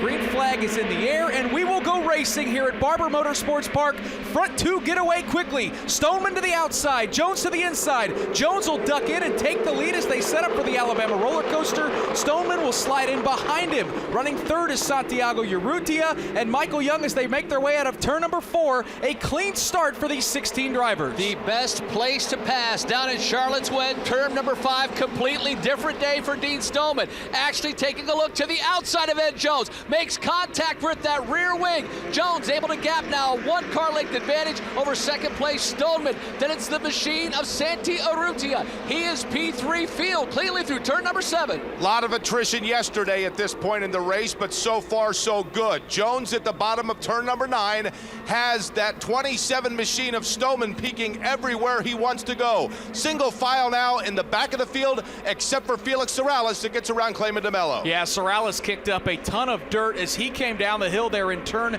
number 8, but it is Ed Jones, just like yesterday, cleanly through the first lap as he's got the lead. And Davey, the battle appears to be on for second as Stoneman's got Urrutia all over his rear. Yeah, well, Stoneman got pretty sideways coming off of 14 right there. Tough, that's a tough area. So much load in the car. Then it unloads it as you're going over that hill, but seems to have a good start for everybody. A little bit different than yesterday. They seem to be minding their P's and Q's, so to speak, but still a long race to go. Field cleanly through the first turn at race pace for the first time. Side-by-side action further back in the field. Zachary Clayman DeMello slips to the inside. He'll get around Neil Alberico further back, and we've got a car spinning around. That is one of the Carlin racing machines, it appears. That is Felix Sorales. So Sorales spins in the middle of turns 3. He whips that car back around and into the racing groove, but he loses a ton of time. We stay green as the leaders make their way out of turn number 5. Jake Query, they'll head towards you with Ed Jones still at the poise. Like Stoneman was able to make up just a little bit of room last time by at this point, but if he wants to do so now, he's going to have to do so on that second place machine of Urrutia, who's gotten past him. Ed Jones, the leader, already through turn number 10. Davey, you're getting a good look here for the first time at the incident that happened down to the Alabama roller coaster. Felix Sorales pretty lucky that that was a harmless spin. Yeah, harmless spin right there, but traffic right behind him that just barely missed him. We also seen right in front of that Zach Veach going off course down into turn 1, losing a couple spots. We seen Zach yesterday with some pretty speedy hands to keep that car going straight. Seems the back end's pretty happy right now sliding around, so that's not a good sign this early in the race. I know it's very early, not only in the race, but in the points championship as well. Sorales has had just a tremendous start to the season, a first, a fourth, a seventh, and a second yesterday. Now he is 16th and about a half a lap behind the rest of the field. Michael Young, Santi Urrutia slipped into second position, and he's all over the rear wing of our leader. Indeed, and Santi Urrutia wanting to take that Mazda Road to Indy machine, that soul red, beautiful looking number 55. Look to the outside of Ed Jones, unable to make the pass. We will touch a little bit on Sorales. On the start of that race, he put the 2 rights on the outside, made up 4 spots, and he spun again, so it's going to be a long afternoon for Felix Sorales. But Santi Urrutia looking very good on the rear wing of Ed Jones. Here they come out of turn number 8. It is Jones followed by Urrutia. They've gapped Dean Stoneman just a bit. Just got word that the 2 of Juan Pedrahita is going to have to serve a drive-through penalty for avoidable contact. We'll keep an eye on that battle to the lead, but let's bring our 6th member of the broadcast crew in, Rob Howden down there on pit lane. Yeah, Nick, you guys were talking about Zach Veach. Now that car a little bit evil there. We saw the replay of him going well off the track in turn number 1. Well, when we talked to Zach after yesterday's race, even though he was able to steer that car up into 3rd, he said that car was evil. Right before the start of the race, he was thinking, hey, I'm going to be in a lot of traffic here, and I need some front downforce. So he asked the team to turn a couple of dials into that front wing, and it just made that car very tail happy throughout the race. He told me on several occasions he thought he was going to be in the wall. He had one big one coming out of turn number 3 yesterday. Obviously, they're trying to make changes to that car to make sure it doesn't happen again, but as it sounds right now, there's a possibility he could still be battling a car that may be a little bit tail happy. Michael Young, the battle for the lead is on. Boy, Santi Urrutia took it about as deep as a driver could, able to get around Ed Jones at turn number 5. Now Ed Jones starting to look to the outside, now ducks down inside, right tucked up into the rear wing, Santi Urrutia and Ed Jones at turn 8. And Jones suddenly has a lot of competition from Dean Stoneman, who wants that second place machine back. Stoneman now about 2 car lengths behind Jones. Urrutia a 4 car length advantage through turn number 10. Boy, so Santi Urrutia poised to make it 5 winners in 5 races. Davey, that's about textbook of making a pass down there in turn 5. He didn't touch him, so that's the key thing. He smoked the front tires, he slid it down underneath of him, and Jones really had nowhere to go. Almost came back on him, but Urrutia, he kind of blocked going down to turn 3, but that's the way we do it. I mean, turn 3, that'd be turn 6 down there, I think it is, but that's the way we do it. Yeah. Let's go to pit lane with a note on our new leader, Santi Urrutia. Yeah, obviously Urrutia trying to have a better day than he had yesterday when he got into it with Felix Rosenquist in turn number 1. It had to serve a drive-through penalty. Remember, he was the fastest driver after he got going again, turned the quickest lap of the race, this time able to stay out of trouble, and if that hot rod is quick enough to run out front, he can find himself with a race win here today. Michael Young, how about that gap that young driver has made just in 1 lap after taking the lead? Unbelievable for our reigning Pro Mazda champion, Santi Urrutia, after hitting the accelerator, now gaps at 10 car lengths back to Carlin Racing driver Ed Jones. You talk about that mistake he made yesterday. Clearly, he was tiptoeing his way, but made a brilliant pass around Ed Jones. Again, Urrutia, 10 car lengths ahead of Jones. Yeah, really big gap. Then you've got Jones, Stoneman, R.C. Enerson is right there, then Shelby Blackstock, and Kyle Kaiser. That group starting to separate itself now in the bottom of this racetrack. Not a lot of gaps really from 2nd all the way back to 7th or 8th. They're all separated by just 2 or 3 car lengths. Stoneman still all over that rear wing of Ed Jones, so the battle for 2nd shaping up pretty well. The 2 drivers that have had issues early on, Juan Pedrojitas served that drive-through penalty. He's now 23 seconds back of our leader, Urrutia. Felix Sorales, who got off course, he's now 14 seconds. So both of those drivers, Davey, going to need a caution if they want any chance of getting back in this race. Going to need just a little bit of help, and I see some of these guys trying to move up, but today is a much different race, isn't it, Nick? I mean, these guys really have a clean start going. They're all out there, and these cars are so close when it comes to competitiveness, and man, it's hard. Man, there are guys making some good moves, though, and we see this is Zach Beach earlier, made a good outside move going down into turn 1. Yeah, this is the start looks like a replay for those watching on IndyCar.com or the Mazda Road to Indy TV app. It was getting awfully tight as they battled their way through the first corner. Jake Query, the leaders are headed to you. Dean Stoneman just took a look to the inside and outside of Ed Jones. Now, I'll tell you what, that battle for 2nd right now, probably the best on the track because it comes about 20 car lengths behind the leader. R.C. Enerson is right there as well. Once they get to that straightaway coming out of turn number 9, it's an opportunity to make up ground, but nonetheless, nobody able to make up a position on the last circuit. 5 of 25 laps, or 5 laps down, 25 to go, I should say. It is Santi Urrutia at the point. He stretched that lead out to 1.5 seconds. And Davey, for guys like Dean Stoneman, got the number 7 of R.C. Enerson, Shelby Blackstock, if they want any chance of catching Urrutia, they've got to make quick work of Jones because he appears to be holding that train up. Jones he's not slow out there, but he seems to be holding that train up just a little bit. Now, I'll tell you what, Urrutia must have some, I'm looking at the lap times. He's a half a second faster that last lap than in 2nd place Jones, so he definitely has the speed, but I see Enerson behind Jones a couple tenths faster, and Blackstock actually a little bit faster, so he's holding him up a little bit, but I don't know if they have enough to get by him. Michael Young field snakes their way through turn number 5. That kind of settled down a little bit. The last time by, Dean Stoneman really made a nice run on Ed Jones. This time, R.C. Enerson trying to look to the rear wing of Dean Stoneman. So R.C. Enerson, who's currently running P4, not quite there, but really made a nice run down into turn number 5. Yeah, that battle right now for 4th is starting to become a decent one. Blackstock taking a look in and trying to see what he can find on R.C. Enerson. Kyle Kaiser is right there with him as well. Then you go back a sizable gap before Zach Beach.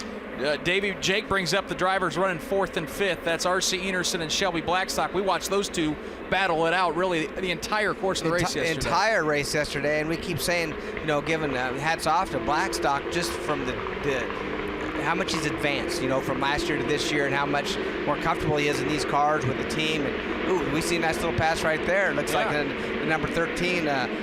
That's Clayman DeMello. Yeah, that's right. Made a nice pass and undercut it. Yeah, he's shown a lot of speed, and I misspoke. It was actually Zach Veach who had his hands full with Blackstock yesterday. So 2 young American drivers, Veach yesterday, and then today R.C. Enerson, that are seeing quite a bit of that Andretti Autosport number 51 for Shelby Blackstock. Leaders making their way through turns number 5 is still Santi Urrutia, who's the defending Pro Mazda champion, looking to take Schmidt-Peterson Racing to victory lane for the first time this season. Ed Jones followed by Dean Stoneman, R.C. Enerson, and Shelby Blackstock. That's the top 5 as the leaders in front of Jake Query. It's interesting, Nick, because yesterday this race had just about everything in terms of how you could lose position on track that one could ask for.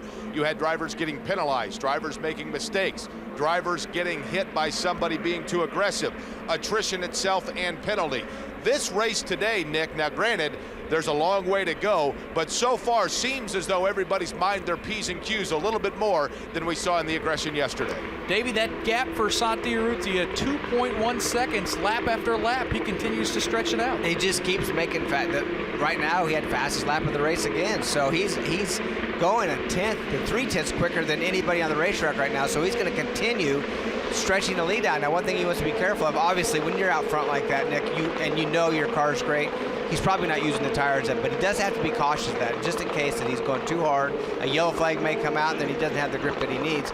But right now, he's second fastest lap of the race, but he's still a couple tenths quicker than Jones. 8 laps into this race, Zachary Clayman DeMello just set the quickest lap of the race at a minute 15.94. He has a very quick Mazda, but he's running back in 13th. Michael Young a little mixing it up there towards the rear of the field. Indeed, you talk about that Zachary Clayman DeMello machine now on the rear wing of Felix Rosenquist, and I tell you, the guy who's really made up a lot of ground is Felix Morales. He's already spun. He fell to the back on the opening lap. He's closed that sizable gap down to about 30 car lengths, but at one time was about 4 seconds, so he's doing a heck of a job as well. The lead for Santi Urrutia, Dave First, is now at 2.3 seconds as you are down there with one of the veteran faces of Indy Lights.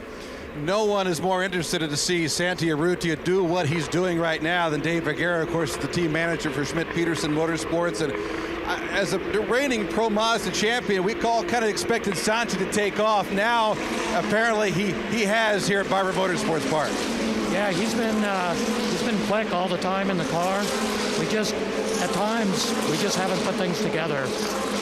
He's always had the ability, and he's really done a nice job so far today. How much is it being comfortable in a car with a team, whatnot, and is that the case here? Because he seems very comfortable here this weekend. I think with every rung of this ladder, it just gets more competitive, and I think he's always been comfortable, but it's literally putting it all together, and it'll come. Hopefully it's coming now. Is he saying anything on the radio? No. And that's a good thing, right? That's a good thing. Dave Vergara, longtime veteran down here. Great to see him back in the Indy Light Series. And Schmidt-Peterson Motorsports keeping a close eye on the young man from Uruguay, Santi Urrutia, right now taking control of things at Barber Motorsports Park. Appreciate that very much, Dave. First, Zachary Clayman DeMello just picked up another spot. He moved from 8th to 7th as Felix Rosenquist went a little wide towards the exit of turn number 17, kicked up a ton of dirt. Clayman DeMello darted to the inside and moved around Rosenquist. So Clayman DeMello, who started 15th, is already up to 7th. Awful impressive. Davey, we're watching a battle towards the back of the pack. Zach Veach, as he's coming around turn number 17, he's had Andre Negrao all over the back of his car. But again, for Clayman DeMello, he appears to be one of the fastest cars on the track. Impressive 2 days in a row, right? I mean, he did the same thing yesterday, having to start in the back of the field, working his way up towards the front. The kid's awesome. I mean, he really does a good job. That car's fast. He's very aggressive.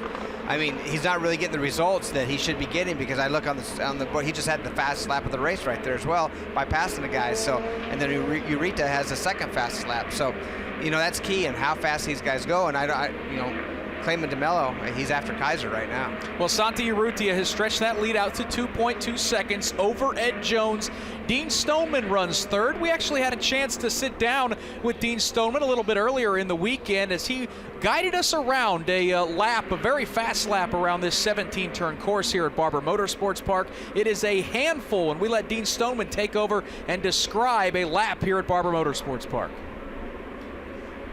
Yeah, as you go across the start-finish line, you come into turn one, and it's got a huge drop into turn one. There's very minimal braking.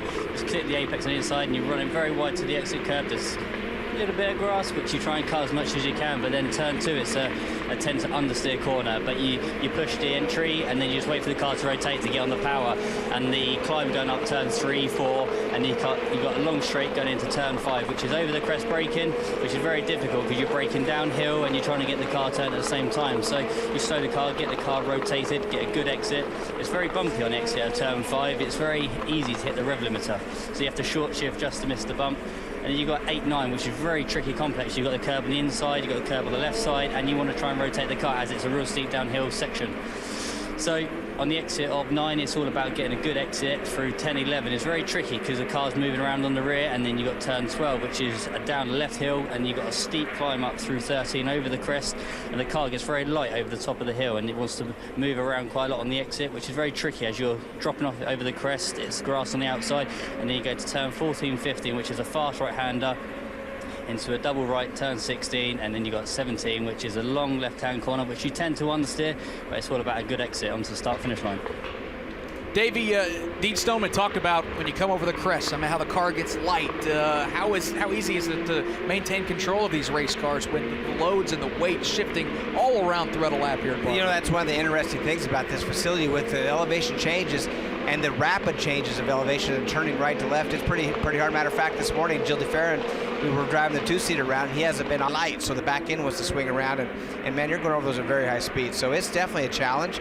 A lot of fun, but you have to be on your game here for sure. I know for you, when you're in the cockpit of that two-seater, you're in control, so you know what's coming, but that has to be like for your passengers, like the greatest roller coaster ride you're ever going to have. Yeah, obviously we're off the pace from the real guys, but it's still, you know, we're not far off of what the Indy Lights cars are for speed, you know, and overall speed. So it's a ride of a lifetime for people to go around a course, especially like this, and with the elevation changes, not knowing what's around the next corner, because a lot of blind corners here, and the braking and the acceleration that we feel in those two-seaters are, like I said, they're not the same, but it's pretty darn close, and people get out super happy for sure. Santi Urrutia is going to complete lap number 13. The gap back to Ed Jones was at 2.8 seconds. It is still at 2.8 seconds. Rob Howden, kind of familiar seeing that Soul Red Mazda at the front of the field. I think we saw the guy dominate 2 races here a year ago. He's standing by with you on pit lane. Yeah, I've actually got Spencer Piggott down here right now, who drove that Soul Red car to a couple of victories here at Barber last year. His first 2 wins in the Indy Lights Series. Talk about first how special that was for you coming here to Barber and getting those first wins in your rookie year. Yeah, it was fantastic to come here and win the 2 races and start on pole. It's one of my favorite tracks, so to come here and be that strong was great, and it's just a great place to drive. I'm really jealous of these guys this weekend because I know how fun these cars are to drive here. Seeing Santi Urrutia out there as a rookie as well. Of course, he won the Pro Mazda Championship the year that you won Indy Lights. You got to feel pretty good for him as well. Yeah, absolutely. It's cool seeing the Soul Red Mazda car out front. It's a bit different seeing it as a Schmidt car and not a Junko's car, but Santi's doing a great job, and I think we all expected him to be strong this year. You may be jealous of guys running here this weekend, but there's going to be a ton of people that are going to be jealous of you running all the month of May at the Indianapolis Motor Speedway. Let's just touch a little bit on how you're feeling and how ready you are to get in that car for the Angie's List Grand Prix of Indianapolis. Yeah, I can't wait. I mean, it's great being here at the track and watching, but it definitely isn't ideal. You know, I can't wait to get back in the car and drive again for Ray Hall Letterman Lanigan Racing. I mean, we had a great time together in St. Petersburg, and I'm just counting down the days to Indy. Good to see you there. All right, thanks, Rob. Spencer Piggott, ladies and gentlemen, reigning Indy Lights champion, going to run again the Grand Prix of Indianapolis, and of course the 100th running of the Indianapolis 500. Going to be a lot of fun for Spencer Piggott to get a chance to get behind that wheel of that car. Michael Young, that battle for 6 starting to shape up. Kyle Kaiser has it. Zachary Clayman DeMello may be the fastest car on the racetrack, though. Indeed, and he keeps closing in on him. Nick Yeoman has a nice run out of turn number 6. It's about a 5-car length advantage. Kaiser over Zachary Clayman DeMello for that 6th position. And looking back at our points leader, Felix Morales, what a miserable day. He spun. Again, he was off at the very start of the race. Currently running 15th, but almost catching teammate Neil Alberico. Yeah, and he's, you're right, about a good second behind Alberico. And the Indy Lights Championship, every point seems to matter. We've had some just incredible championship battles that come down to the final race. So if Sorales can get to Alberico, yes, it's only for 14th position, but Sorales certainly appears to be a championship contender. And Davey, we're starting to see the battle shape up here.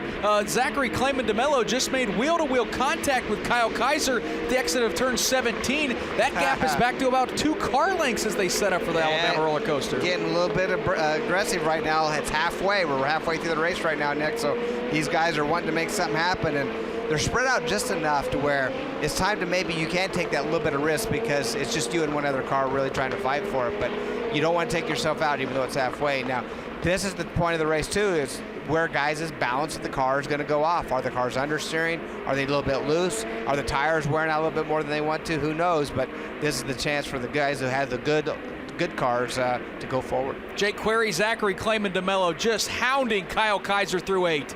Interesting because he is right on the rear wing of that machine of Kyle Kaiser. Kaiser's car white with black trim, and then you have DeMello, a black car with white trim, starting to look like one machine through turn number 11. We've reached the halfway point of this race. 15 down, 15 to go. It is Santi Urrutia with a 3.1 second advantage over Ed Jones. That lead continues to grow. Jones's lead back to Dean Stoneman has stayed stable at about 0.8 seconds. R.C. Enerson runs third. Shelby Blackstock is fourth.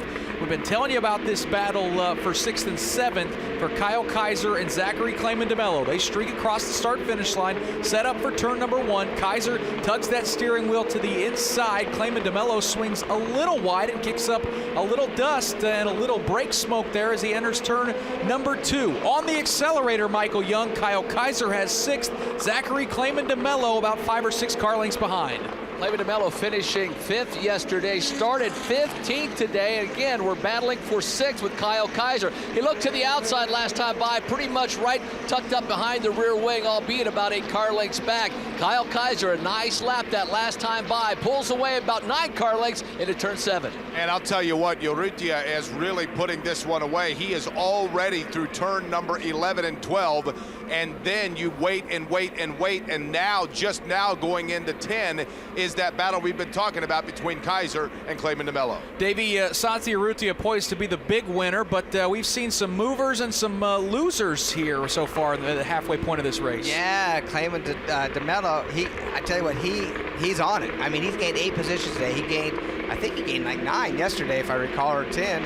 And Peter Hita, he's the one that's not happy right now. He's lost 5 positions in this race. Hargrove is down 3 spots, so they're not where they want to be by any stretch because they're losing ground. But Anderson's another one that's moved up 3 spots. Yeah, it's been a tough day for Team Pelfrey. As you mentioned, a combined -8 when you factor in Pedro Hita's drive-through penalty that happened for avoidable contact, and Scott Hargrove, who has lost 3 positions. He had a rough day yesterday. Well, a driver who did not have a rough day earlier today, Rob Howden, a driver who's already visited Victory Lane, is standing by with you. It's actually been a fantastic weekend for Pato Award. 2 victories here for Team Pelfrey in the Pro Mazda Championship presented by Cooper Tires. You got to be thrilled, Pato. A couple of wins here, point leader, 3 victories already this year. Yeah, I think we can't be mad about that. I'm so happy for the team, and they absolutely gave me an amazing car to be able to drive, and obviously I just try to get the maximum out of myself, and I get the 100% out of the car. And I mean, it was just all about managing when I was in the front, and since this is such a fast track, it's hard to keep the tires under you, but I think we made a good job. The Cooper tires lasted really long, and really happy about that. And obviously, no problem with the Mazda-powered engine, so really happy about that. Can you give us a little input of how the track maybe changed from yesterday to today? What were the conditions like? Today, actually, the track in the beginning was a bit better than yesterday, because yesterday was really greasy because it was so hot out. But once during the session in this race too, it started to get hotter and hotter and hotter, and the track started to get greasier, cars started to get lighter, and obviously the tires start to wear off. So it was pretty important just to try to keep them under me. But I think we made a good job. I was just trying to back up all the braking points and just try to minimize all the slides from the back, because it really kills them in such a flowing circuit.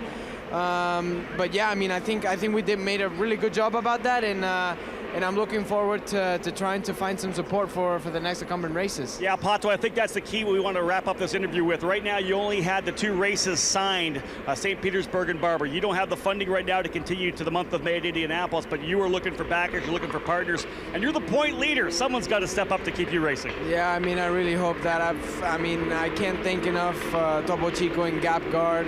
Without them, I wouldn't be able to even start the championship. So definitely, this is all to them, and they deserve what I've made the results like, and definitely we'll have a talk with them, and hopefully we can come up with something for the next upcoming races and keep the championship lead. Congrats on a great weekend. Hope to see you in May. All right, thank you. Pato Award, great run today in Pro Mazda. Dave? Dean Stoneman continues to put a little pressure on Ed Jones, who won here yesterday in this developing battle for second. Dave Popular is the team manager down here at Andretti Autosport. Of course, keeps an eye on all 3 cars, not only Stoneman, but Dalton Kellett and Shelby Blackstock. And you had an interesting day, way more interesting than you wanted with Dean yesterday. What all did you guys go through exactly? We chased a bunch of electrical problems. Finally ended up narrowing it down to a sensor, and then also at the same time we had a stuck throttle switch queued, and shot the car into limp mode. That's why we fell back on the first lap. Difficult day. How did he handle all that? Actually, he took it in stride pretty well. We made him sit in the car because we were hoping to get it back out to test it for today, and he sat in the car during the entire race and was calm and good. Tell me about Dean's development. How happy are you guys with it so far this season? He's doing really well. He's a big breath for the team. He brings a lot from European racing and a car that's similar to this one. He's been good help in us developing our chassis setup this year. Let's not forget about Shelby Blackstock running 5th right now, and then of course if Stoneman can bring it home, maybe in a podium, maybe as high as 2nd or so. We'll see. We've got several laps left, and you never know what's going to happen. But so far, so good. How's this weekend gone for you guys, Poppy?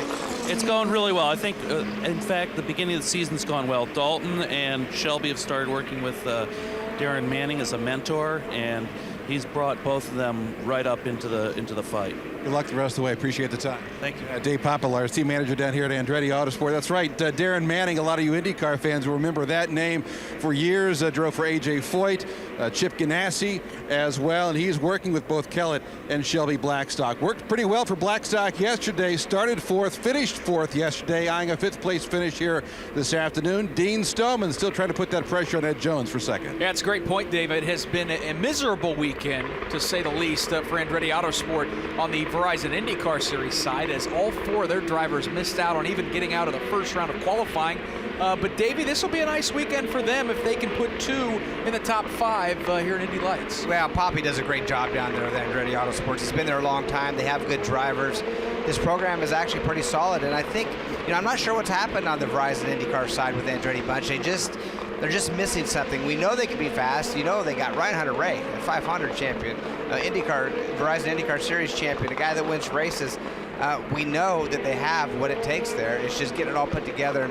But Poppy, on this side, he's happy. They obviously want to get these guys in winning condition. And Darren Manning, he's a guy that's put a little program together, has simulators. And matter of fact, I talked to him about running my son through the program. He really has a nice program there and kind of gets these guys to the next level. And I think it's shown that with the drivers out of Andretti. For those watching online, getting a good look of that starstruck number 51 of Shelby Blackstock as he makes his way through the S's. Davey, I think the most shocking part of Andretti Autosport's struggle on the IndyCar side is we know Honda's facing an uphill battle, but Ray Hall, Letterman, Lanigan has seemed to pass them. The A.J. Foyt cars have shown speed. That's the thing that's surprising is you would just expect Andretti Autosport to be best in class when it comes to the Honda. That's right, and they're kind of the Honda team. Yeah. I'm not saying that Honda doesn't treat all their teams the same, but they've kind of picked Andretti Autosport as being the Honda team. And you're right.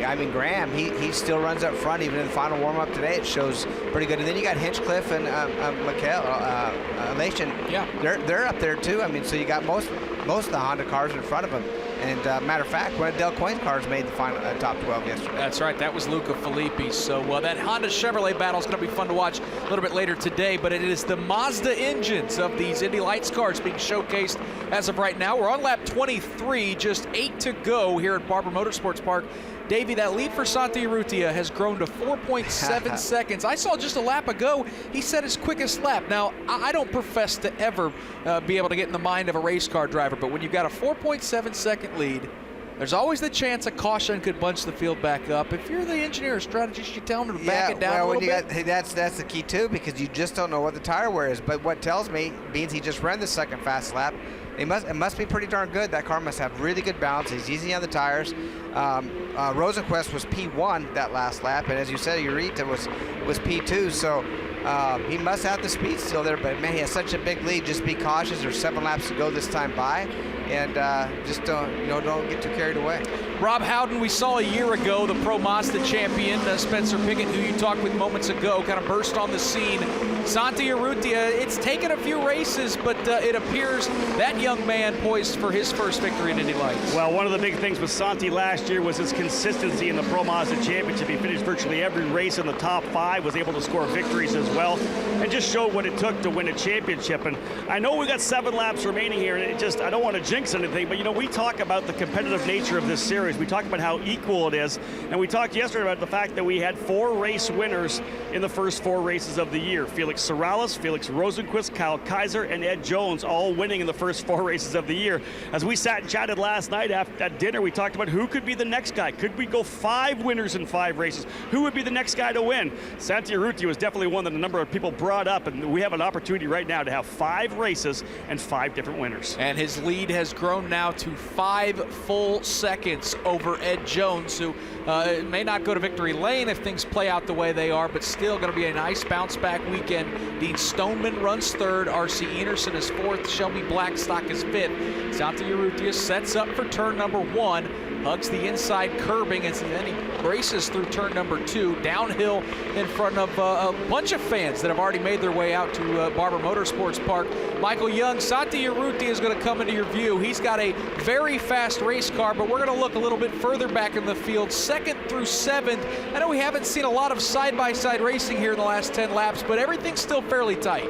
Indeed, and Kyle Kaiser has actually gapped himself from Clayman DeMello. He's now starting to look on that rear wing of Shelby Blackstock, closes it down to about a car length. Now it gaps about 3 car lengths, so Shelby Blackstock starting to see a little bit of Kyle Kaiser in his mirrors. That's shaping up to be a nice little battle for 5th as we have 6 laps remaining. Yeah, and I'll tell you what, just as you mentioned Kaiser trying to work for that 5th spot, Michael, on Shelby Blackstock, Clayman DeMello manages to get a little bit of a run off 9 to try to keep a look on that. Meanwhile, back well behind them, you've got Rosenquist, then Kellett, then Zach Veach as they work their way through turn number 10. Davey, this is going to be a bit of a role reversal for Shelby Blackstock. Yesterday, he was the hunter all over the back of Zach Veach, making him earn that podium position. He's got 2 pretty hungry young drivers with Kaiser and Clayman DeMello all over the rear wing as they exit 17. Yeah, it's always easier to be the aggressor, that's for sure. Look forward and trying to make that pass on something, even though it can be frustrating not being able to get by him. But when you got 2 lions and looking behind you and trying to pass you, sometimes you find yourself looking in the mirrors more than you find yourself looking ahead. But he has a nice pace. You just need to keep it calm and steady, and he has a shot of holding those guys off. Blackstock, Kaiser, and Clayman DeMello. That's 5th, 6th, and 7th, Michael Young, as they race to turn 5. Yeah, Shelby Blackstock able to gap just a little bit. Blackstock entering turn 5, now exiting turn 6. Kaiser really woes the car down. He lost a lot of ground as he swings him out to the rumble strips. Blackstock now able to gap at about 9 car lengths. Nice turn 5 for Shelby Blackstock. Again, that battle for 5th.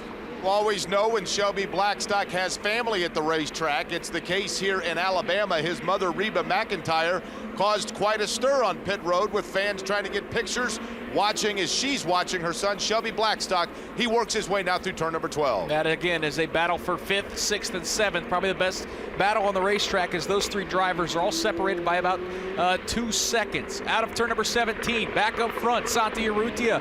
He'll cross the stripe with just 4 laps to go. Davey hasn't put in a wheel wrong all day long. The gap was at 5.4 seconds, and as Ed Jones crosses the line, It is at 5.5 seconds. So Santi Urrutia, again, if this holds up with 4 to go, about as dominating of a performance as we've seen all year. Yeah, had to do a little bit of work to get there as well. Started at the P3, and he had to absolutely make the passes on Stoneman and Jones, and they were pretty aggressive, and he got it done. And once he got that done, man, he just checked out. So it's pretty much easy selling here.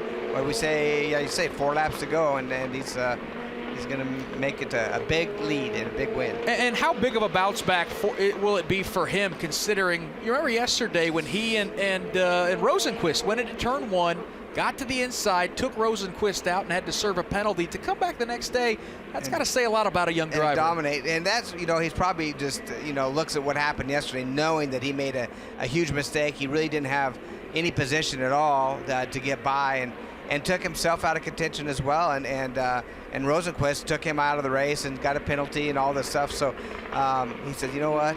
And then he went to the back. We seen him go to the back of the field and had some really good times. So he knew he had a fast race car. Just he limited the mistakes. He made 1 yesterday. Today he hasn't made any.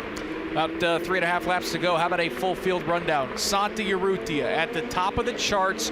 Been fast all day long, looks poised for his first career victory if he can just maneuver around this Barber Motorsports Park 3 more times. The lead back to Ed Jones is now 5.7 seconds. Dean Stoneman runs 3rd, R.C. Enerson 4th. Shelby Blackstock rounds out your top 5. Kyle Kaiser runs 6th. Zachary Clayman DeMello has looked very fast, but has kind of stalled out here the last 6 to 8 laps. He currently runs 7th. Felix Rosenqvist has rebounded from yesterday to run 8th. Dalton Kellett is in 9th. Zach Veach has kind of been stuck in 10th for most of today. Andre Negrao runs 11th. Scott Hargrove is 12th. Scott Anderson is 13th. Neil Alberico is 14th. Probably the biggest hit in the points is going to be for Felix Sorales, who has been tremendous this year, being on the podium nearly every weekend. He is running 15th. Juan Pedrahita rounds out the 16 drivers. Ed Jones trying to hold off Dean Stoneman. Stoneman not really able to get more than 8 to 10 car lengths as they race up the hill and head for the carousel here with just 3 laps to go. As for Santi Urrutia, he'll come across the stripe. He'll see 2 to go as he sets up for turn number 1 into the left-hander. The fastest portion of this course, really, as they head downhill in front of all the fans at the Alabama roller coaster with just 2 laps to go. That bright dark red Soul Mazda has been tremendous for Santi Urrutia. Michael Young just 2 to go as he sets up for turn number 5. Working this penultimate lap here in race number 2 of the Indy Lights presented by Cooper Tires. And boy, he made all the naysayers look very, very childish and foolish in this opening couple of laps. Passed not 1, but 2 cars. Brilliant. This young Uruguayan has been all day today. Jake Query, Santi Urrutia making mincemeat of this field. Yesterday made a mistake. It got a little too aggressive, got penalized for it. Now, not a mistake at all. As a matter of fact, a huge advantage now as Urrutia already through turn number 12. Rest of the field getting to the bottom at turn number 9. Jake, that advantage is 5.7 seconds now for Santi Urrutia. Davey, he can really just back it off here as he makes his way for the carousel. Going to see the white flag here in moments. Yeah, I mean, he absolutely coast this last lap, and that's what he might do. You never know. You don't want to get out of rhythm either, but he has dominated today so far. White flag in the air. Santi Urrutia keeps that car to the right side of the racetrack, all the way outside along the grass. Easy arcs it into turn number 1. Easy through turns 2 and 3 as well. That's the downhill portion of the racetrack. Now back onto the throttle. Michael Young, he'll climb up the hill for the final time. What a jumble we will have in the championship points today. This young Uruguayan started the day 8th in the point standings. His season, a 4th, a 13th, a 4th in Phoenix, and 11th yesterday with that mistake. But he has been spot on in every one of these 17 turns. Santi Urrutia heads to turn 7 for the final time. He's won races in virtually every series he's won going back to 2010. Santi Urrutia, last year's Pro Mazda champion, has not missed a mark all day, already through turn number 12 for the final time. Yeah, he will streak through the S's there of 12 and 13 in front of all the fans on the hill that are geared up for the IndyCar race later today. This is a young man who may be poised to test the waters of the IndyCar series. Through the carousel for the final time, Santi Urrutia from Uruguay is going to go to victory lane, claiming race win number 1 in his career. out of turn 17. Twin checkered flags in the air. Santi Urrutia scores the win. Ed Jones will finish second. Third will be Dean Stoneman. Fourth will be R.C. Enerson. Had a great battle for fifth. Shelby Blackstock holds off Kyle Kaiser for fifth. Kaiser claims the sixth position. Zachary Clayman DeMello will finish seventh. Then it is Felix Rosenquist, Dalton Kellett, and Zach Veach, your top five. Dave first. Here with Dave Higuera, big smiles, a couple of high fives for the crew guys. Nicely done, congratulations. Thanks, Dave. Wow. It's been a long time since I've talked to you, so this is good. Well, you're saying the more we talk, the better things are? I hope so. How big is this for Santi, you think? Fantastic, man, fantastic. Getting that first one under your belt, that is really important. Momentum's on your side, and oh, by the way, now you head into the month of May and that thing called the Grand Prix of Indianapolis and a doubleheader at the Indianapolis Motor Speedway. Talk about momentum. How much do you have, you think? I think everybody has momentum, but it's nice going back home. Place is special, and we want to get a couple more wins there. We'll see you there in a couple weeks. Thanks a lot. Dave Higuera, Schmidt-Peterson Motorsports. They're all excited. Big win here to wrap up the weekend at Barber Motorsports Park. Davey, the excitement of a first win anytime is always really big. Well, and we haven't had a two-time winner yet this year in this series. You know, I mean, that shows you how the competition level. The owners in this series are fantastic. There's not that many of them, but they get the job done. And matter of fact, the owner of the winners down there was Rob. Got Sam Schmidt here right now. Sam, obviously great to get back to victory lane. You have your rookie driver in the Mazda Soul red car. Pretty good day for you guys. Real good day. You know, we didn't.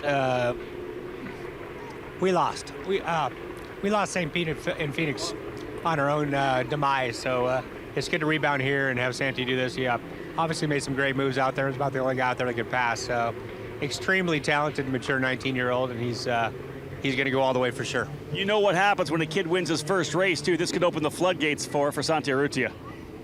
Definitely not the first race he's won in his life, but the first one he's won here. And our team definitely needs to get back on track here. The competition level is extremely higher this year than it has been in the past, and very quality field. So excited to be here and excited to have him break through here. And I think this will be the first of many. Congrats to you and the team. Thanks, Rob. Sam Schmidt, ladies and gentlemen, happy to get his team back here in victory lane. Appreciate that, Rob. And Davey, that's an interview that we got used to doing quite a bit over the last 5-6 years. Sam Schmidt in victory lane. There's been a lot of heavy hitters with Juncos and Carlin that have come along here in the last couple years, but Schmidt, his team's still very tough to beat. Well, one thing with Sam, you look at the record books, he's the winningest owner in the Indy Lights Series, and he's still doing it again. That guy, he's amazing what he does with race teams. He knows how to put them together. They've won IndyCar races. I was fortunate to be partners with him for several years in IndyCar, and he allowed us to join along with him as he won those races, and he's still doing it. So Sam, that's one guy that when you drive for him, you have opportunity to win. And for the last couple years, they've come awfully close to winning a championship. Jack Harvey, was in the title hunt both in 2014 and 2015. Came up a little short. In 14, it was to Bilardi Auto Racing's Gabby Chavez. In 2015, it was Juncos Racing's Spencer Piggott. So it's been awfully tight, and good to see Schmidt team back in victory lane. Let's catch up with the driver who came home second. Dave, first, all in all, I think Ed Jones going to be pretty happy with the weekend. Yeah, second today, first yesterday. How would you wrap up your weekend, Ed? Yeah, it was a pretty solid weekend. We needed that. Fortunately, we didn't quite have the pace in the race today from the get-go, so I was struggling a bit sliding around. But then again, second place isn't bad. I think we should be in the points lead now. And this year it's going to be all about consistency. The competition's so strong that people are going to have bad weekends, and you've got to make sure that your bad weekends are better than their bad weekends and win, Yeah, it's difficult, but I'm thankful to the team again, and it was a great race. I was going to say, before the weekend began, if I would have told you leaving Barber Motorsports Park, you not only have the championship lead, you're 5 better right now than Kyle Kaiser, 5 points better than Kyle. You would take that, right? Yeah, definitely. 2 wins would have sounded better, but yeah, we're happy with this.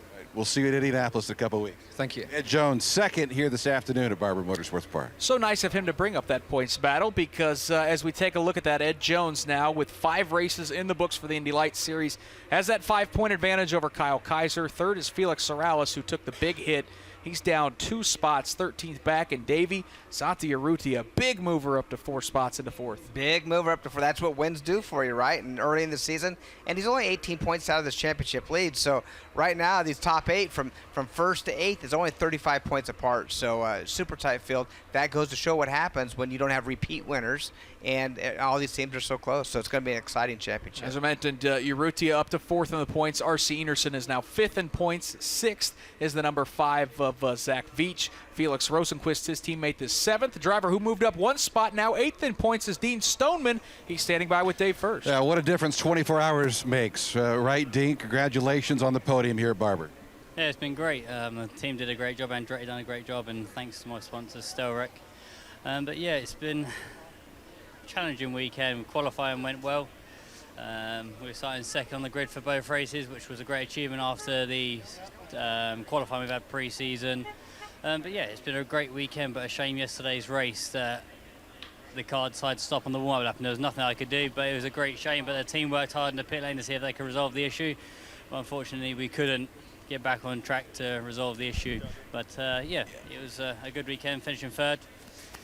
We could have done slightly better, but I made a slight mistake in turn 1, just got a little wiggle on, and unfortunately went back to 3rd. But yeah, thanks to Andretti and my sponsor, Stelrec.